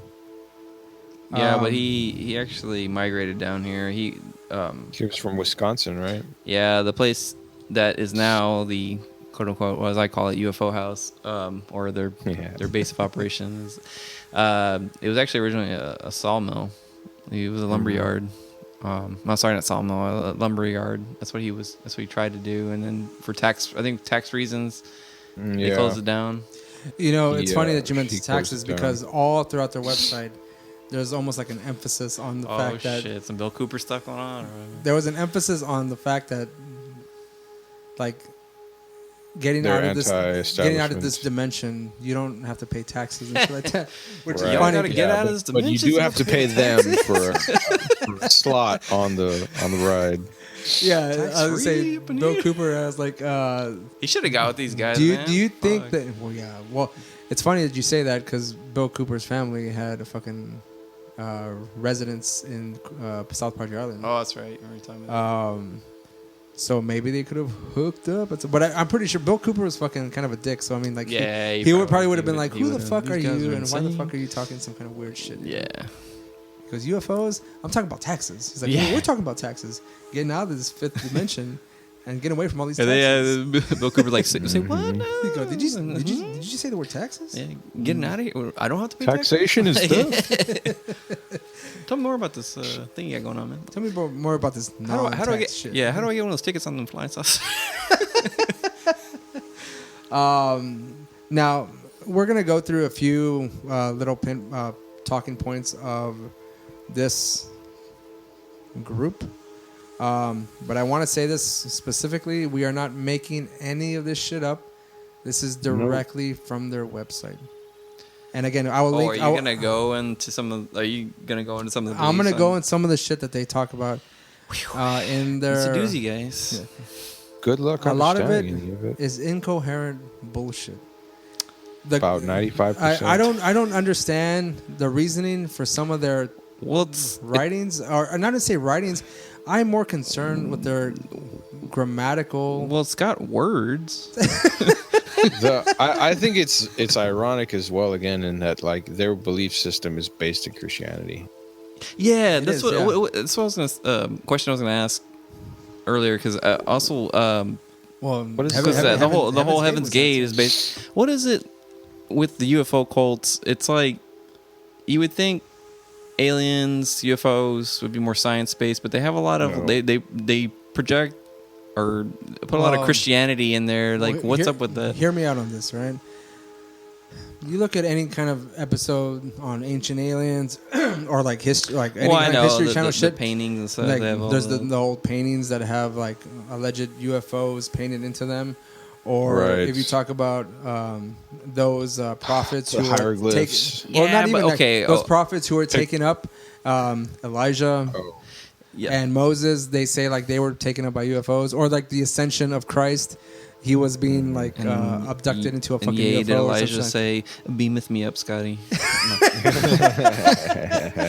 No, man. But okay, I get all that. But here's the thing: my boy Nodrog, he's the OG, man, because they didn't have fucking Ancient Alien. They didn't have the guy with the crazy hair on Ancient Aliens, like fucking telling you that this shit was in history. No. He just made the shit up himself. So it's like, what is it about Christianity and the whole, like, or UFO cults trying to interject Christianity into it? When was Chariots of the Gods written? When was it published? Christianity. Not in the 70s, dude. This guy started this like in the 70s, didn't he? I'm not sure. Well, look it up. Let's see. I'm very curious because I feel like that other article that I was looking at. Hold on, let me just. I think it said 60 some. Yeah, early 60s. And here's the thing, man. This is a photo of him in the 1970s. Look how old this guy is at that fucking time. So he's been thinking about this shit for a long ass time, right? The group was founded in 1966. Let me see when Chariots of the Gods was written, because maybe he got a hold of that fucking book, and then that piqued his curiosity. It was based upon him, man. Trying to find Are you telling me Eric Von Däniken wrote the book? Yes, I'm telling you, Eric Von Däniken was all about Nodrog. He collabed. No, I didn't even collab. It's what just is straight up plagiarism. what's the true name of Jesus that these guys have for him? Commander or something? I just wanted to read this one little. Okay. 1968. Oh, really? Commander Yahshua HaMashiach. When was this started, though? When was this? 1968, 1966. 2 years prior to fucking Chariots of the Gods. What do you think about that? Who was this fucking guy? You're right, man. Maybe he was the OG about all this. Maybe Von Däniken planted all these thoughts in his head and shit, man. And then he came out with I just wanted to read this one. You've got to tell me what you think about these UFO conspiracies. Well, sir, let me tell you something right now.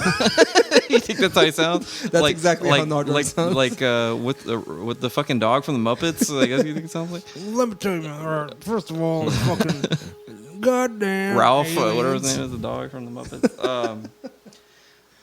I just wanted to. I know you're going to go a little bit more into the belief systems, but I this kind of sums it up a little bit, which I think is funny. Just one of the beliefs, real quick. Talking about the document discusses such topics as the human's inefficient use of the circle as the friction-generating wheel and the endangerment of mankind by the Armageddon disease, that is AIDS. Yep. Yeah. What the fuck does that inefficient use of the circle?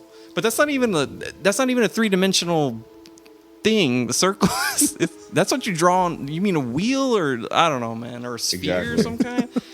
I don't know, man. It's just funny, dude. You ever heard of the band A Perfect Circle? Yeah, that's right. There you go. That's all I need to say. Yeah, but I don't know, man. It's just like I don't know. So were we not supposed to like put it on the bottom of a cart and push it around? That's the reason y'all doing that shit wrong. That's the reason we have those fucked up wheels sometimes. Like that's guys, it should have been squares, all right? Squares, not round things on those fucking carts, man. Now, if I power. may, a lot of the things you read off the website basically are warning of an impending doom of the apocalypse. Yep. And it's Very telling you that the creator, Yahweh, which is That's the God, name for God. Yeah, God in Bible. Even the in Hebrew Bible, in yeah. the Torah Yahweh, and everything. Elohim, Jeshua, Or Yahweh.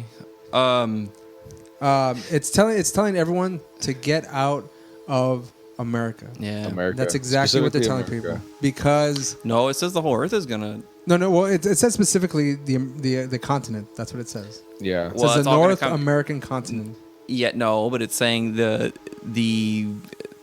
place of salvation or wherever is gonna be in the North Continent.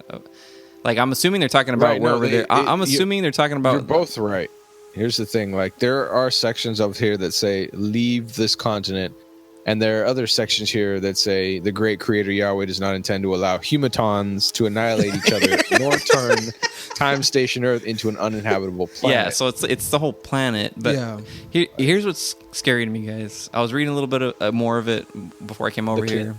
It's talking about earthquakes and shit. L.A., California right now. Demolition Man. No, dude. There's fucking all kinds of earthquakes going on in California right now. It's getting Yeah. worse. I don't know, man. It's coming. They're saying it's like right now. They're saying it's coming, dude. So maybe So, they're right. Getting but they're worse. California's saying going to crack evacuation off and is become my imperative. prison state. All right. Oh man, I want to get to this part here. That's just the greeting, all right? Telling you the perspective, the positive, perfect knowledge for end time survival, right? It's basically telling you how to survive the end times. Yeah. Now, holy measures I will not get into, but I will link the website on the episode description. Because goddamn that I was it's reading that. fucking confusing, or like it's just weird. It's just oddly written. I don't know why they capitalize certain letters and don't capitalize. Like, Wouldn't you like to know, man? I mean, if Because you're not. What is it? You're not following their. Indoctrinated? Yeah, the perfect whatever. What is the thing Yeah. they call it? The.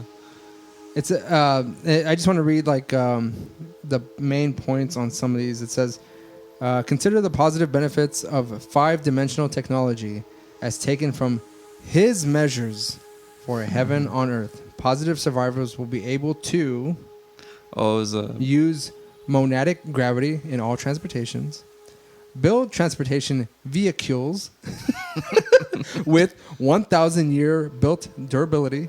That's a fucking warranty right That's there. a hell. I was saying that's a hell of a warranty, man. That's a hell of a warranty. Several lifetime warranties. Construct the laboratory of life with its 5-dimensional technology equipment for the instant production of mana.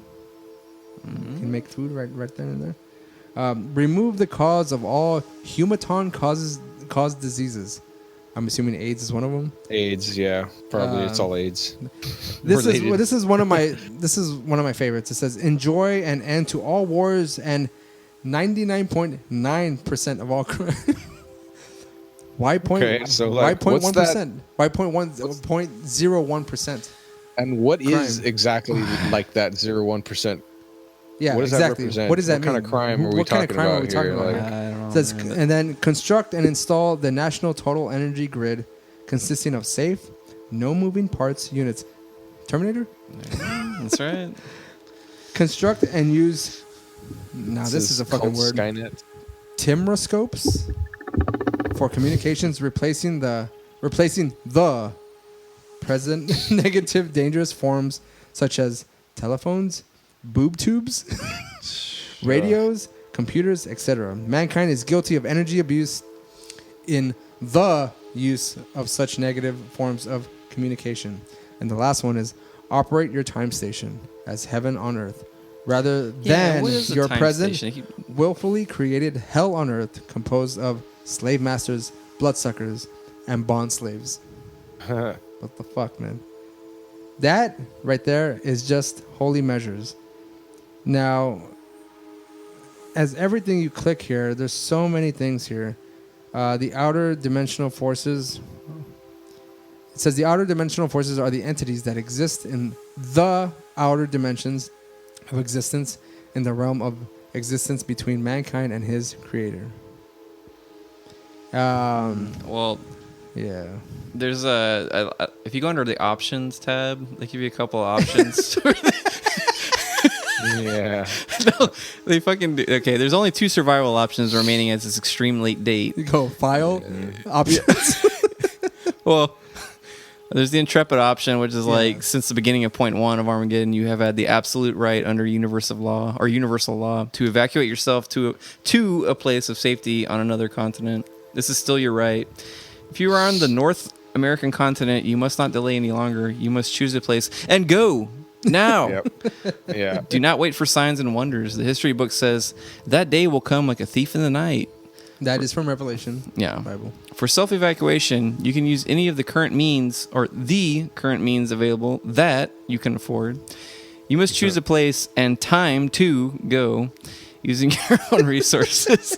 Based on what you read here about the coming polar adjustment instigated Earth changes, consider a location carefully, plan carefully, but go now. Once seal number 6 is activated at 6 p.m. preceding S day, you will not be able to leave. And I love the second option, the grovel option.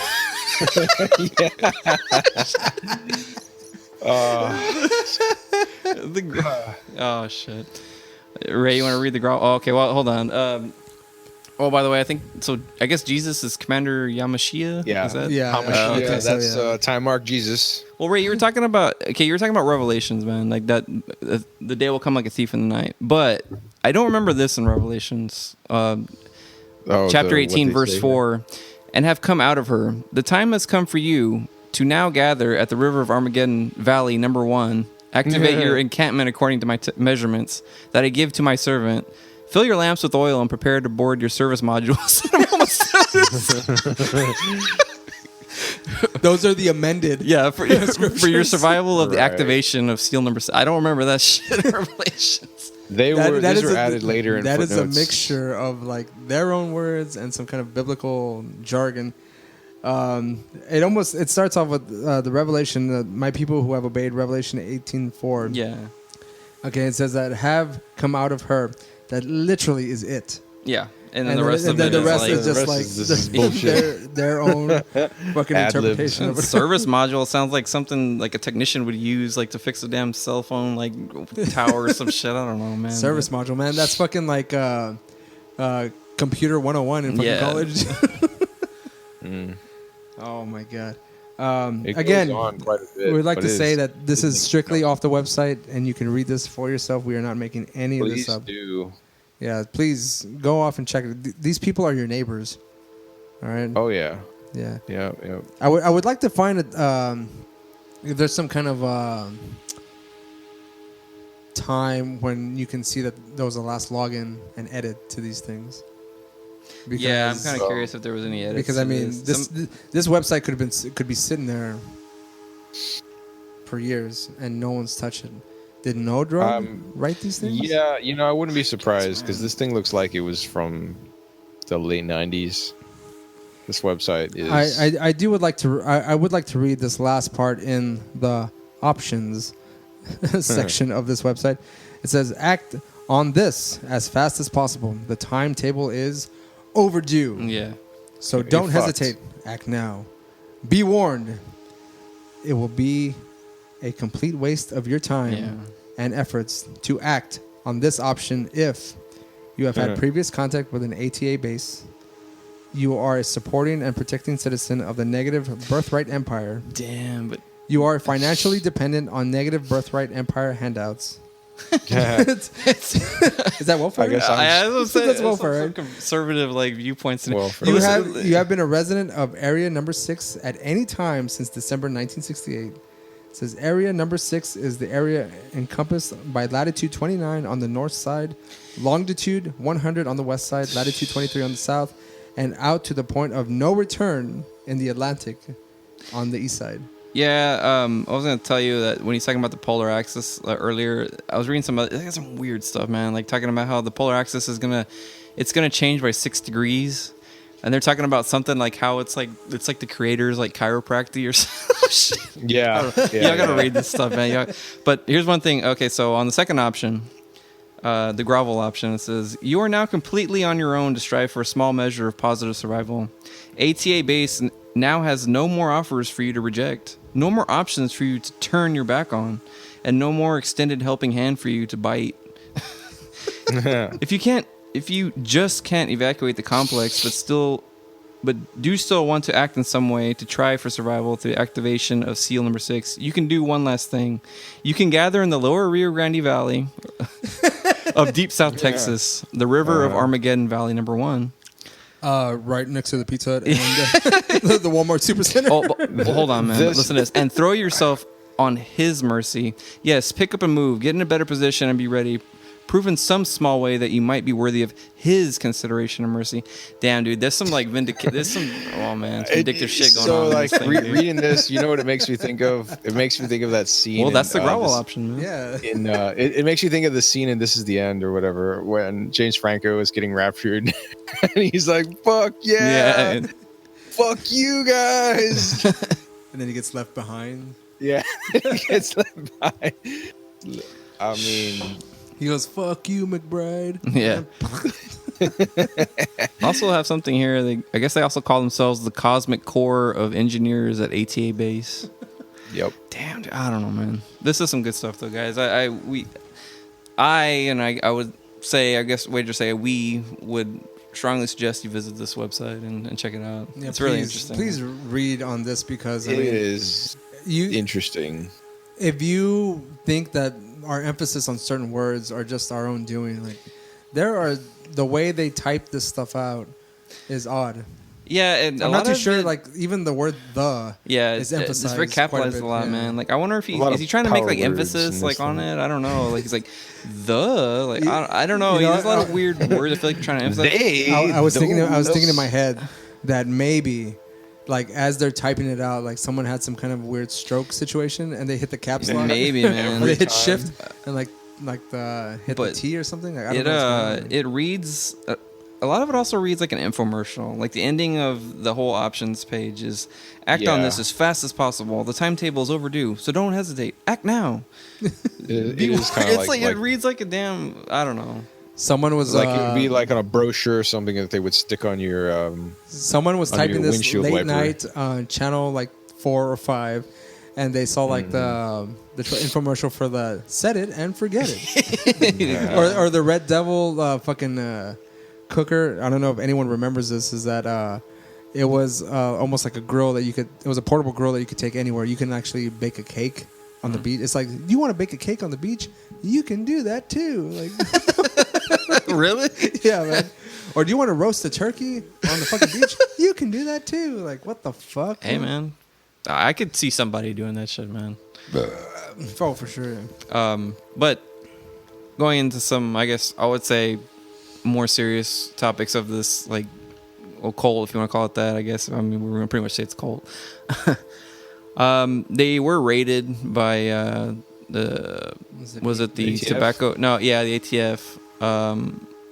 These guys say just like here Waco. that it was the Just CIA. like Waco, and they did find a lot of guns. I like how the news article. Yeah, the ATF. Yeah, it was the ATF. You can read the news article on it. But it's funny how the headline is ATF raids Weslaco UFO house, finds guns but no time mark or some shit.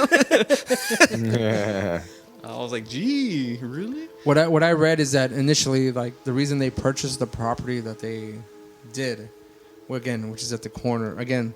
Well, see, but that was where he had his lumberyard originally. Yeah. And I guess, and then he went Nodrog or Gordon or not. Well, he would used to Orville Redenbacher. Yeah, kind of looks like. Well, anyway, now he would go to the. You go to the local pulgas guy, man. You go to the flea market and he would sell like fruits, fruit trees, other different little things, trinkets and stuff. He would also sell tickets for I believe it was tickets, right? He would sell tickets for to get on the ship. So, hey, man, you gotta make your money somehow, dude. Man, I'm gonna Nodrog be hustling. Man, you know what? If that's the case, I need to go to the fucking pulga and fucking hustle our fucking podcast over there. There you go, man. Just gonna hand out business cards and be like, do you want to know about the fucking duets mix? Like, do you want to know about how to be saved? Yeah, but he would do that. You like folk music. Do you have your own perspective on what folk music is to you? One of the things we want to touch upon is that one of the controversies that were surrounding them a little. Again, they did the ATF did raid them, but there was a situation where there was a pipe bombing. Bryce, I think you have like more information on that as far as like, well, vaguely about what happened there. Well, the city of Weslaco, well, I guess maybe more specifically the Walmart this place is located next to, has been trying to buy it out for some time. I don't think they're doing it. I think they've just given up on it. Maybe. But yeah, maybe, I don't know. I don't really see what the benefit would be. Just expand the parking lot. I don't think Walmart gets that damn busy, man. Not anymore. It anymore. does, but maybe at the time, yeah, I guess. You're right. Have you seen their prices? How low the prices are, Bryce? But I'm not exactly sure. I don't know if you want me to say his name on there. I don't know if it matters. Go ahead, say it. A supposed member of the group, his name's Mark Allen Lingenfelter. It's all on record. It's all on record. Yeah, it's all on record. But he was convicted of trying to kill the mayor of Weslaco with a pipe bomb.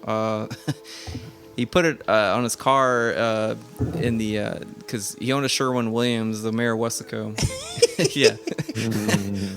And you know, like every time when I was a kid and I used to pass by Sherwin-Williams, I used to think it was a Roswell stand just because of the sign. Yeah, it looks like it looks like kind of like a. Well, there was something. like a Roswell stand. It was kind of like that, wasn't there? Like an ice cream. The logo is very similar, but essentially he tried to assassinate the mayor of Weslaco. I don't really know exactly why. I guess because from what I've heard, I don't know if this is on record, but that they were trying. I guess he was trying to push for the house to be. He was basically the mayor of Weslaco was trying to push the whole group out so that they could, buy the land or whatever. I don't know how he was trying to do it. I guess he was trying to find legal means. So this guy went with a pipe bomb and also a gun to the Sherwin-Williams, and he was, trying to assassinate the mayor. He got arrested, and obviously, what's funny is he tried to represent himself in court. Well, his father tried to represent himself in court first, and then he himself tried to represent himself. And they had to like adjourn the court hearing several times because he would just go off on these like nonsensical ramblings and stuff. But the guy was actually part of a militia in the Midwest, and he moved down here and joined up with them. Of course. Yeah, but I don't know, man. So the two most recent owners of the properties, I can't remember. It's something with an H. Is it Hoverson? Do you remember the name? I don't recall the name of my name. But that was like the two most recent, I believe, or at least that we know of. But they try to distance themselves from him and telling him that trying to say that they never like really knew what he was doing and all that. I mean, of course, this is all speculation, but they infiltrated the group and like they didn't associate or whatever with their he didn't associate their violent beliefs or whatever. I've never met any of the people, and again, I don't really know if there's anyone still there, but because the house seems pretty abandoned in my opinion, unless they're just always has like every time I've ever driven by there. Somebody's got to get food or something at some point. I have passed by, I imagine, recently. Every time I drive to Roland's place, I have to pass by the house. I mean, you have to like hit the stop sign or the stop light and then fucking take a right. You can't miss the fucking gate. You see the fucking fence and like the whole area that's there. It's just as you're passing by, you can park into the Pizza Hut parking lot and like look at the house from there, and it looks old and dilapidated and all that kind of stuff. Doesn't look like it's been upkept at all or painted recently in any way. The yard is not overgrown. It seems freshly cut fairly often. I mean, but the sign is still out there, and it says, was it honk 3 times or something like that? Yeah. There have been past reporters that have attempted to go through and like I guess interview them and stuff like that, but they've refused. they're against it. Yeah, they're not. That's not something that they're into. And again, I like to emphasize, I don't condone going to harass them in any way. Yeah, but don't be a I dick. mean, yeah, don't be a dick. But I mean, if you can spy on them from afar, I mean, be my guest. If there's you really want nothing. to There's really nothing you can respectfully do. try to go and say hello, I mean, more power to you. Good luck. They refer to their property. They refer to their property as the Manasay Free Territory. I guess that's how you say it. Manasay. Bryce, you mentioned that. Oh man, I'm trying to think here. If there was something you said.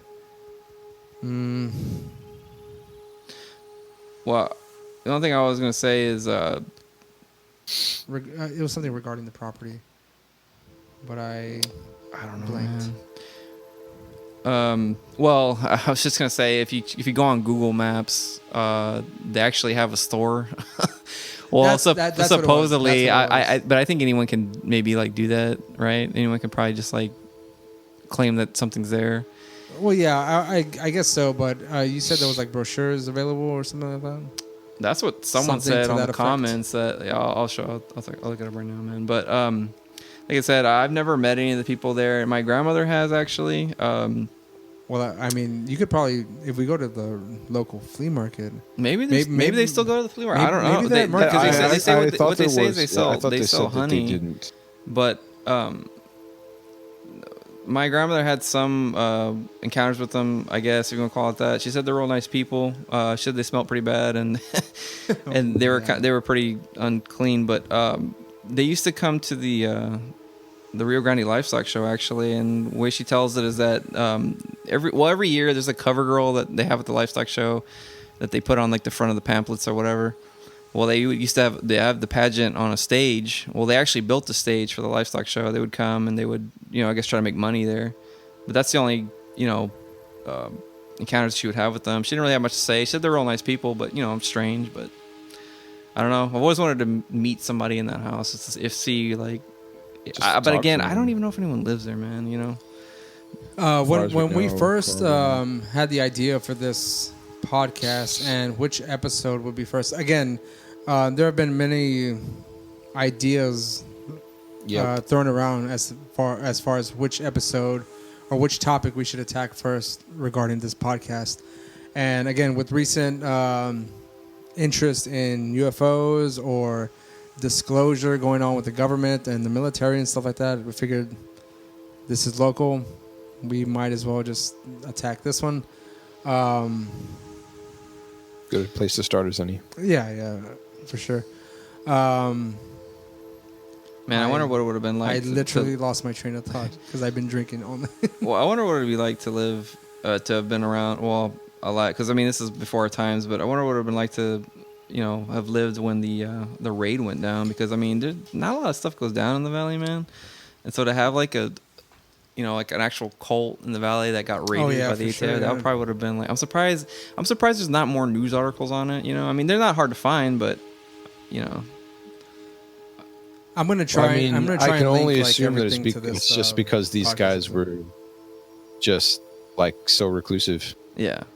I mean, and like, well, I mean, it seems like from what you mentioned there that they're, I mean, not necessarily pacifists, but like they don't really go out of their way to cause trouble.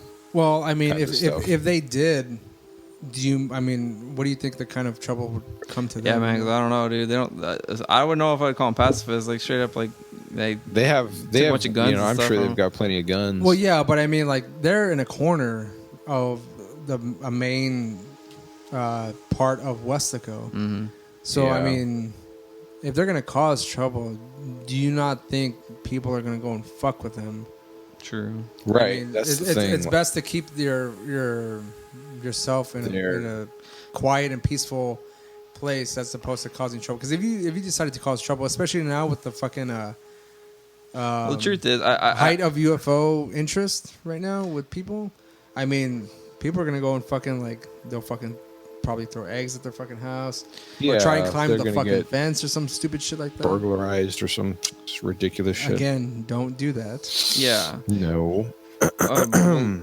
But that's what I'm saying. I'm surprised there's not more news articles related to this, or even like public coverage. Yeah, public coverage, or just like right to public stuff, because or like like police reports, because yeah, all joking aside, like about raiding it and jumping the fence and all that, I can guarantee you that there's been several people that have had the same idea and try to go in there, and I wonder if anything's happened. To see if like if like the police have had any interactions with them over the years, kinds of things, because there has to. If anyone's going to have like any kind of contact with them, I would think it'd be. It's a pretty big piece of property. If you look on Google Maps or like Google Earth or anything like that, it's a pretty good sized piece of property. It's narrow, but it's like a. It is. It's deceivingly large. But area. they have the way it's contained seems like it would be smaller, but you don't really realize how like far back the property stretches. But looking at the house, it looks like there's been several additions made to it. And there's actually, looks like there's a pretty modern car outside of it too. But they do have Nodrog's original antique truck parked in the driveway. You can actually see it from the gate. Do you think that's his tombstone? There's been some debate on whether or not he's actually buried on the property. Hey, I mean, it seems because that like motherfucker was be likely. old. Oh, He's and definitely dead. It's called Mosho Instruments. That's the shop that shows up on Google Maps when you look over the properity. But there's really not much information on it. It's just you can check it out on Google. People actually have some reviews about the place though. How the fuck is that possible? I'll show it to you. Wow. Let's see here. That's pretty funky. Yeah, it makes me wonder, man. Yeah, it's got 2.8 stars out of 4. Some of the reviews. I'm enjoying the postcard very much. It's the best one I've ever received. Never got my time arc in the mail. Dorks. I'm not sure. This lady gave it 5 stars. Not sure why this place has such negative reviews. I just received a great postcard from this place telling me the time arc service modules have returned. So naturally, I'm pretty excited. I didn't even know they'd left. I'm a little bummed to hear that positive survival is not possible on this continent and that I must evacuate. This continent is where I kept all my stuff. However, I really can't argue with the outer dimensional forces. I'm enjoying the postcard very much. It's the best one I've ever received. Thanks, Nodrog. So obviously it's a lot of like just smartassery, but they keep talking about postcards. I wonder if like you can ask them for like literature or anything. Sure. Oh, I mean, Ray, I'm surprised you don't have a pamphlet from them, man. You're always collecting all you kinds know, of stuff. yeah. Well, I'm collecting a lot of pamphlets, but I'm collecting a lot of pamphlets from those tracts, those religious tracts, those Christian tracts. That's easy to get, man. You got to get something elusive, like. If we could find, they're not technically easy to get. If you want them, you have to like pay for them. But you have to go and find those people. That send them like a letter. Like, supposedly they have a PO box, no? Oh, but you still gotta, that's true. You still got to pay for them. You still got to pay for those shits. Okay, that aside, I'm just saying, like, I don't think he's talking about mailing those people. Oh, mailing those people. Well, I mean, we could. I mean, we can give an update on future episodes of whether or not we got a postcard from a time arc base. But Ray, would you be willing to have one of them come on and do an interview, man? Absolutely. All right. Well, absolutely. You heard it here, folks. You heard it here first. That would be interesting. Your boy Ray is gonna try to get these fucking people on the podcast, and I mean, shit, man. If they talk like they're right, though, dude. Oh, you're gonna be here for a long time. I gotta. Oh, what if they do talk like that, man? They're just like, oh man, Ray the time arc, the time arc. You know, I mean, I have to first ask our tech man if he's okay with them coming to our studio. Yeah. And right now he's currently sitting there. Oh, he's got guns, so we'll be all right. We'll be all right. So it's fine. Let them come over. Let those motherfuckers come over. Yeah, right. And I talked to them. I'll tell you what, Ray, you can go in there and you can remote in from their house. You're just on camera, like. I need my tech man to fucking protect me. I mean, I can't go in there without fucking Jamie. Oh man, I could see it. It's He's just gonna Ray at the house. I'm like, oh guys, well, all right, Ray, thanks for that interview. So, anyways, guys, we're gonna help me. Take Roland with me. Roland, would you go? Sure. I mean, I wouldn't mind trying to interview someone like that. Shit, man. Oh, I wonder if anyone's ever done their like a graduate, like an anthropology, like a thesis. Yeah. That would be kind of interesting. That Roland, that's your that area of expertise. Yeah, man. Not groundbreaking research on the outer dimensional force. Maybe. I could try to look into that, see if there's anything available from what I know. But either way, like, yeah, that's definitely a thesis for somebody. Easily. Yeah. Nothing I've heard of, but yeah. Okay. Do we have anything else to add for Time Arc Base? Because I feel like we I don't want to say we exposed them, but I mean all this shit is available on the internet. Yeah. And I don't think most people even aware that they have a website. Probably not. I'm not gonna say that we're fucking first to the fucking jump here, but well, I have to be honest with you, I haven't listened to the Border Perspective podcast about it, but at 13 minutes long, there's just so much shit to cover about these guys. I can't really see unless they're just more concise with than we are. No, they're very. It's very general overview of the actual website. I'm sorry, of the cult or no drug, so to speak, organization. Sorry. Yeah, there you go. I'm sorry, the Scotch whiskey is just fucking taking over. But I feel like since we've kind of gone through some of their actual writings, and we haven't, it's not us fibbing in any way. Also, do you feel like we're giving them positive? Are we? No. I mean, we've laughed about a lot of the shit that they've written. Yeah. So I mean, we think it's obviously fucking crazy, but when your leader's like basically flipping his name around to make him sound like he's my name is Ur. Yeah, Ur. Oh shit, that's good. Yeah, that's good. That's man. pretty good, right? Ray Ur Miranda. I was gonna say, how about? I didn't say my last name. Ooh. Oh shit! No, why you can cut it? It's not like it's live or something. Huh? What do you mean, Luis? Shut the fuck up. What would your last name be backwards? Ooh. Adamuramo.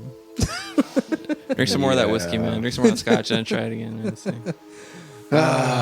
Anyways, since we talked about that, the last we've kind of gone over the cult pretty enough, I would say at this point. We're gonna go into our next quick segment. Yeah, right. I say quick segment, right? Regarding the Area 51 raid, which has been like all over the fucking news, all over the fucking social media. What do you guys think about that? I think it'd be funny to watch a bunch of people try to jump the fence and get shot. Oh, they didn't even get shot. Well, hold on. First thing I want to ask though is, wasn't this supposedly? It didn't come out as it was a big joke. Yeah. Or they're really like? I do have a feeling there's still a few people that are legitimately going to try this. If there's some people that take it seriously, it's on them. But it started as a joke. It started as a joke. But some Facebook we did do an episode on Bob Lazar back in December regarding the documentary. Yeah. And one of the main contributors to that documentary was George Knapp, who was a journalist. Oh. And George Knapp does do a little bit of a. I thought you said we contributed to this. No, we did not. George Knapp, I think he guest hosts on Coast to Coast every so often. But he did a little segment on his news program regarding the Area 51 raid. And basically what's happening is that a lot of the surrounding area hotels have gotten like they're already booked for the day. There's allegedly. Man, you know what? It's probably some motherfucker from the town like doing this shit so they can get all the tourism there, so they can get some. They're taking advantage of what they can. They interviewed the guy who started. Yeah, but who's to say it's not some guy from a local town? It's like, let's just fucking say this shit. Well, so we get our hotels. What's funny is that like there have been talks of like a music festival. Yeah. And all At Area 51. Like, yeah, well, in that area. Well, they want to make he's gonna set up a convention. stage, like, or like start building this. Yeah. Yep. What? music festival. No, I think that shit's real. Because the way I saw that was, Let me just. Ray, did you read this article on The Onion? No, sir. That's a legitimate news source, Bryce. Actually, if I may, hold on. Let me open my Google Doc again. Let me see here. I saw jokes that this is going to be like the new Burning Man. Oh. Yeah, that's what I heard. Every That's what I year heard. they're gonna try to raid Area 51. There'll be more people dying. Hold on. It says storm Area 51 interests. Hold on, millions, but storming anything is ill-advised. And again, this was by George Knapp. It's a It military says base. a number of people who say they are interested in storming Area 51 on September 20th has now passed 3 million.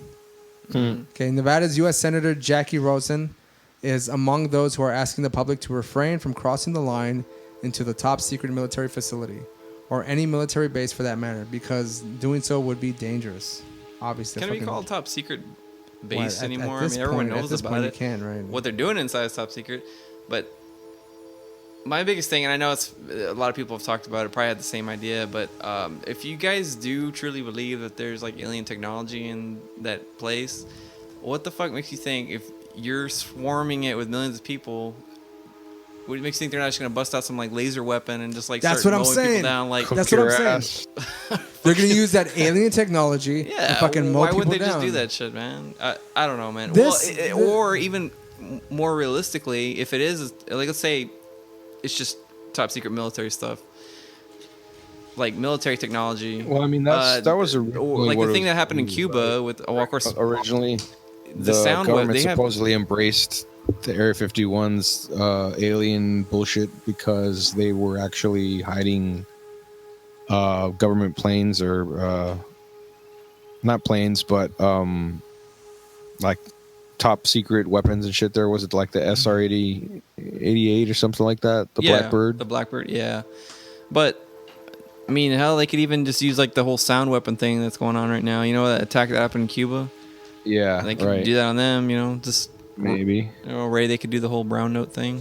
You feel like Yeah, there it is. The brown note Yeah. where everyone's gonna shit Yeah, themselves. it's gonna be like I a mean, huge, it's like 3 effective. million people all shitting themselves at the time. It's like everyone's gonna have to move away from the town. It's like no one's gonna be willing to clean up that. Man. Nope. All the shorts Nobody left, can- all the shorts you and can't pants left fart. on the desert floor. You can't fight it. You know,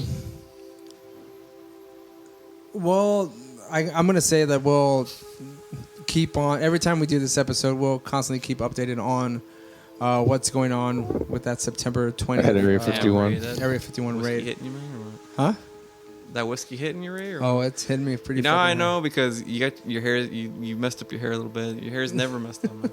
hard. Well, I appreciate that. Thank you. You're such a priss. Basically, we need to keep up on what's going on in Area 51. And this all happened because that Bob Lazar documentary / interview on Joe Rogan, that got a lot of attention. And then he also came out on Larry King Live.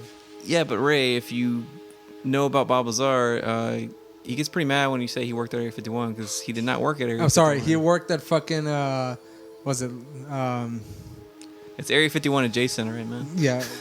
What is it it's, called? it's just a little bit to the left of Area 51. I can't remember, man, but I mean, I was going to say Los Alamos, so what but they're that gonna was go? something else completely. No. So they're gonna go raid this place because of Bob Lazar's podcast with Joe Rogan, but it's like it's not even the place he's talking about. No, it's not.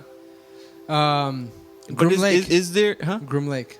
Well, it's got a name like S4 or something. Yeah, S4 Groom Lake, which is like again. Okay, but adjacent. has anyone found that place, or is that supposed to be like underground or something? It's underground, right? As we said. Yeah. Well, it like Area 51 Or is it's the one under that's Groom above Lake. ground, and then everything else, I believe, is underground. Okay. Who knows how many miles deep it goes? Get the 3 million people and have everybody comb the desert and find that fucking secret entrance. That's for Everyone's gonna fucking take a huge comb like in fucking Spaceballs. Yeah. Comb the desert. It's just a metal detector or something. I don't know, but We'll see. I do guarantee you that there are going to be some people that are legitimately going to show up and try to do this. Yeah, sure. Oh, yeah. So we'll see. And then someone's gonna go, found anything yet? Nothing yet, sir. What about you guys? Nothing yet, sir. Oh, you're doing the... No, we it's ain't found pew, pew, shit. pew, pew, pew, pew. Yeah. Fucking someone's gonna get shot. I fucking guarantee you. Or laser, laser, for sure. Okay, so I guess we're done now. I thought you wanted to go over the UFO conference that we went to.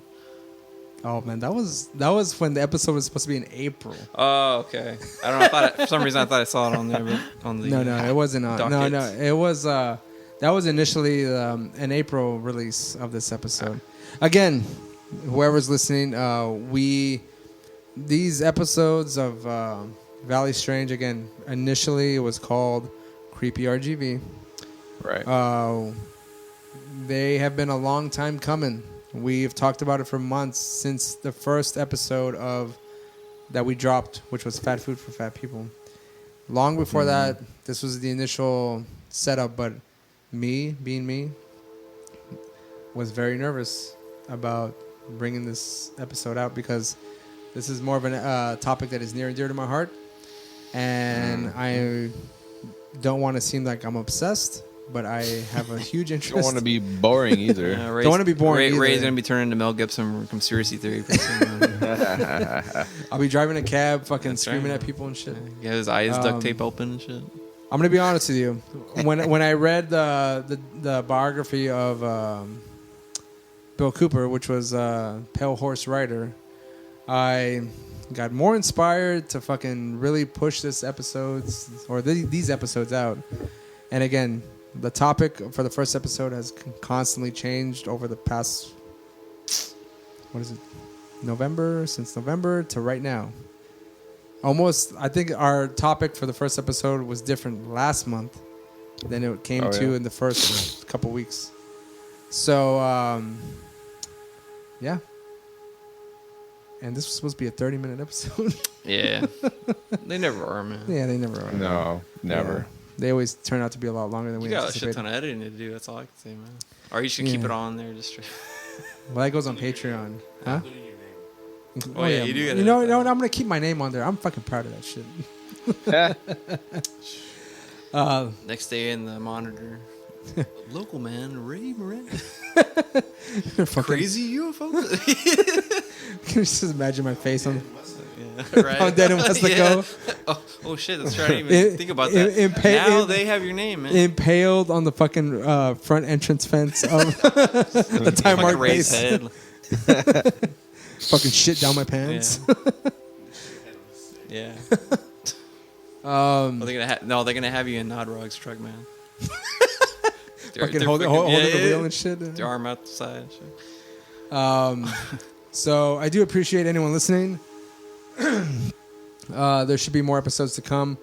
We will be doing, as we kind of go along, many episodes of recent news going on before we tackle a bigger topic every month.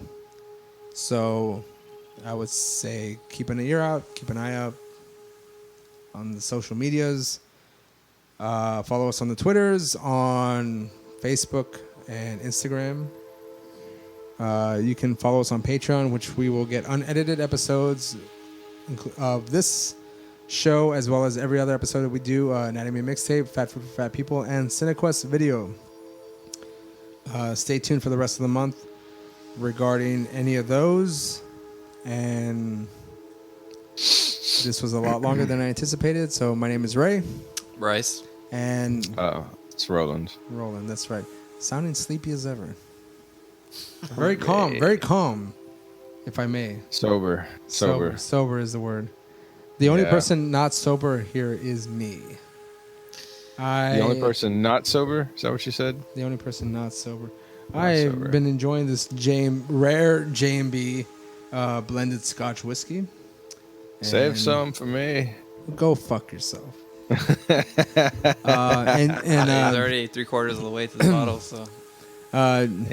Our tech man Jamie has been gracious enough to let us record in his studio. and sit at the foot of the table, Blend of the naked, finest rubbing his nipples. old Scotch whiskey. As anyone familiar with Mocha Studios knows. Drinking a beer. It's come to expect. Yeah. Any of the music that you hear on this episode was provided by either our co-host Bryce or myself. So if you enjoy it, I don't know, just enjoy it. I don't know what the fuck, you can't give us any money. Yeah, I don't. Yeah, Yeah, we're not. I don't have a website or anything. We're not going to collect any money from this. We're just amateur musicians, so to speak, that are dipping our toes into the musical genres of stuff.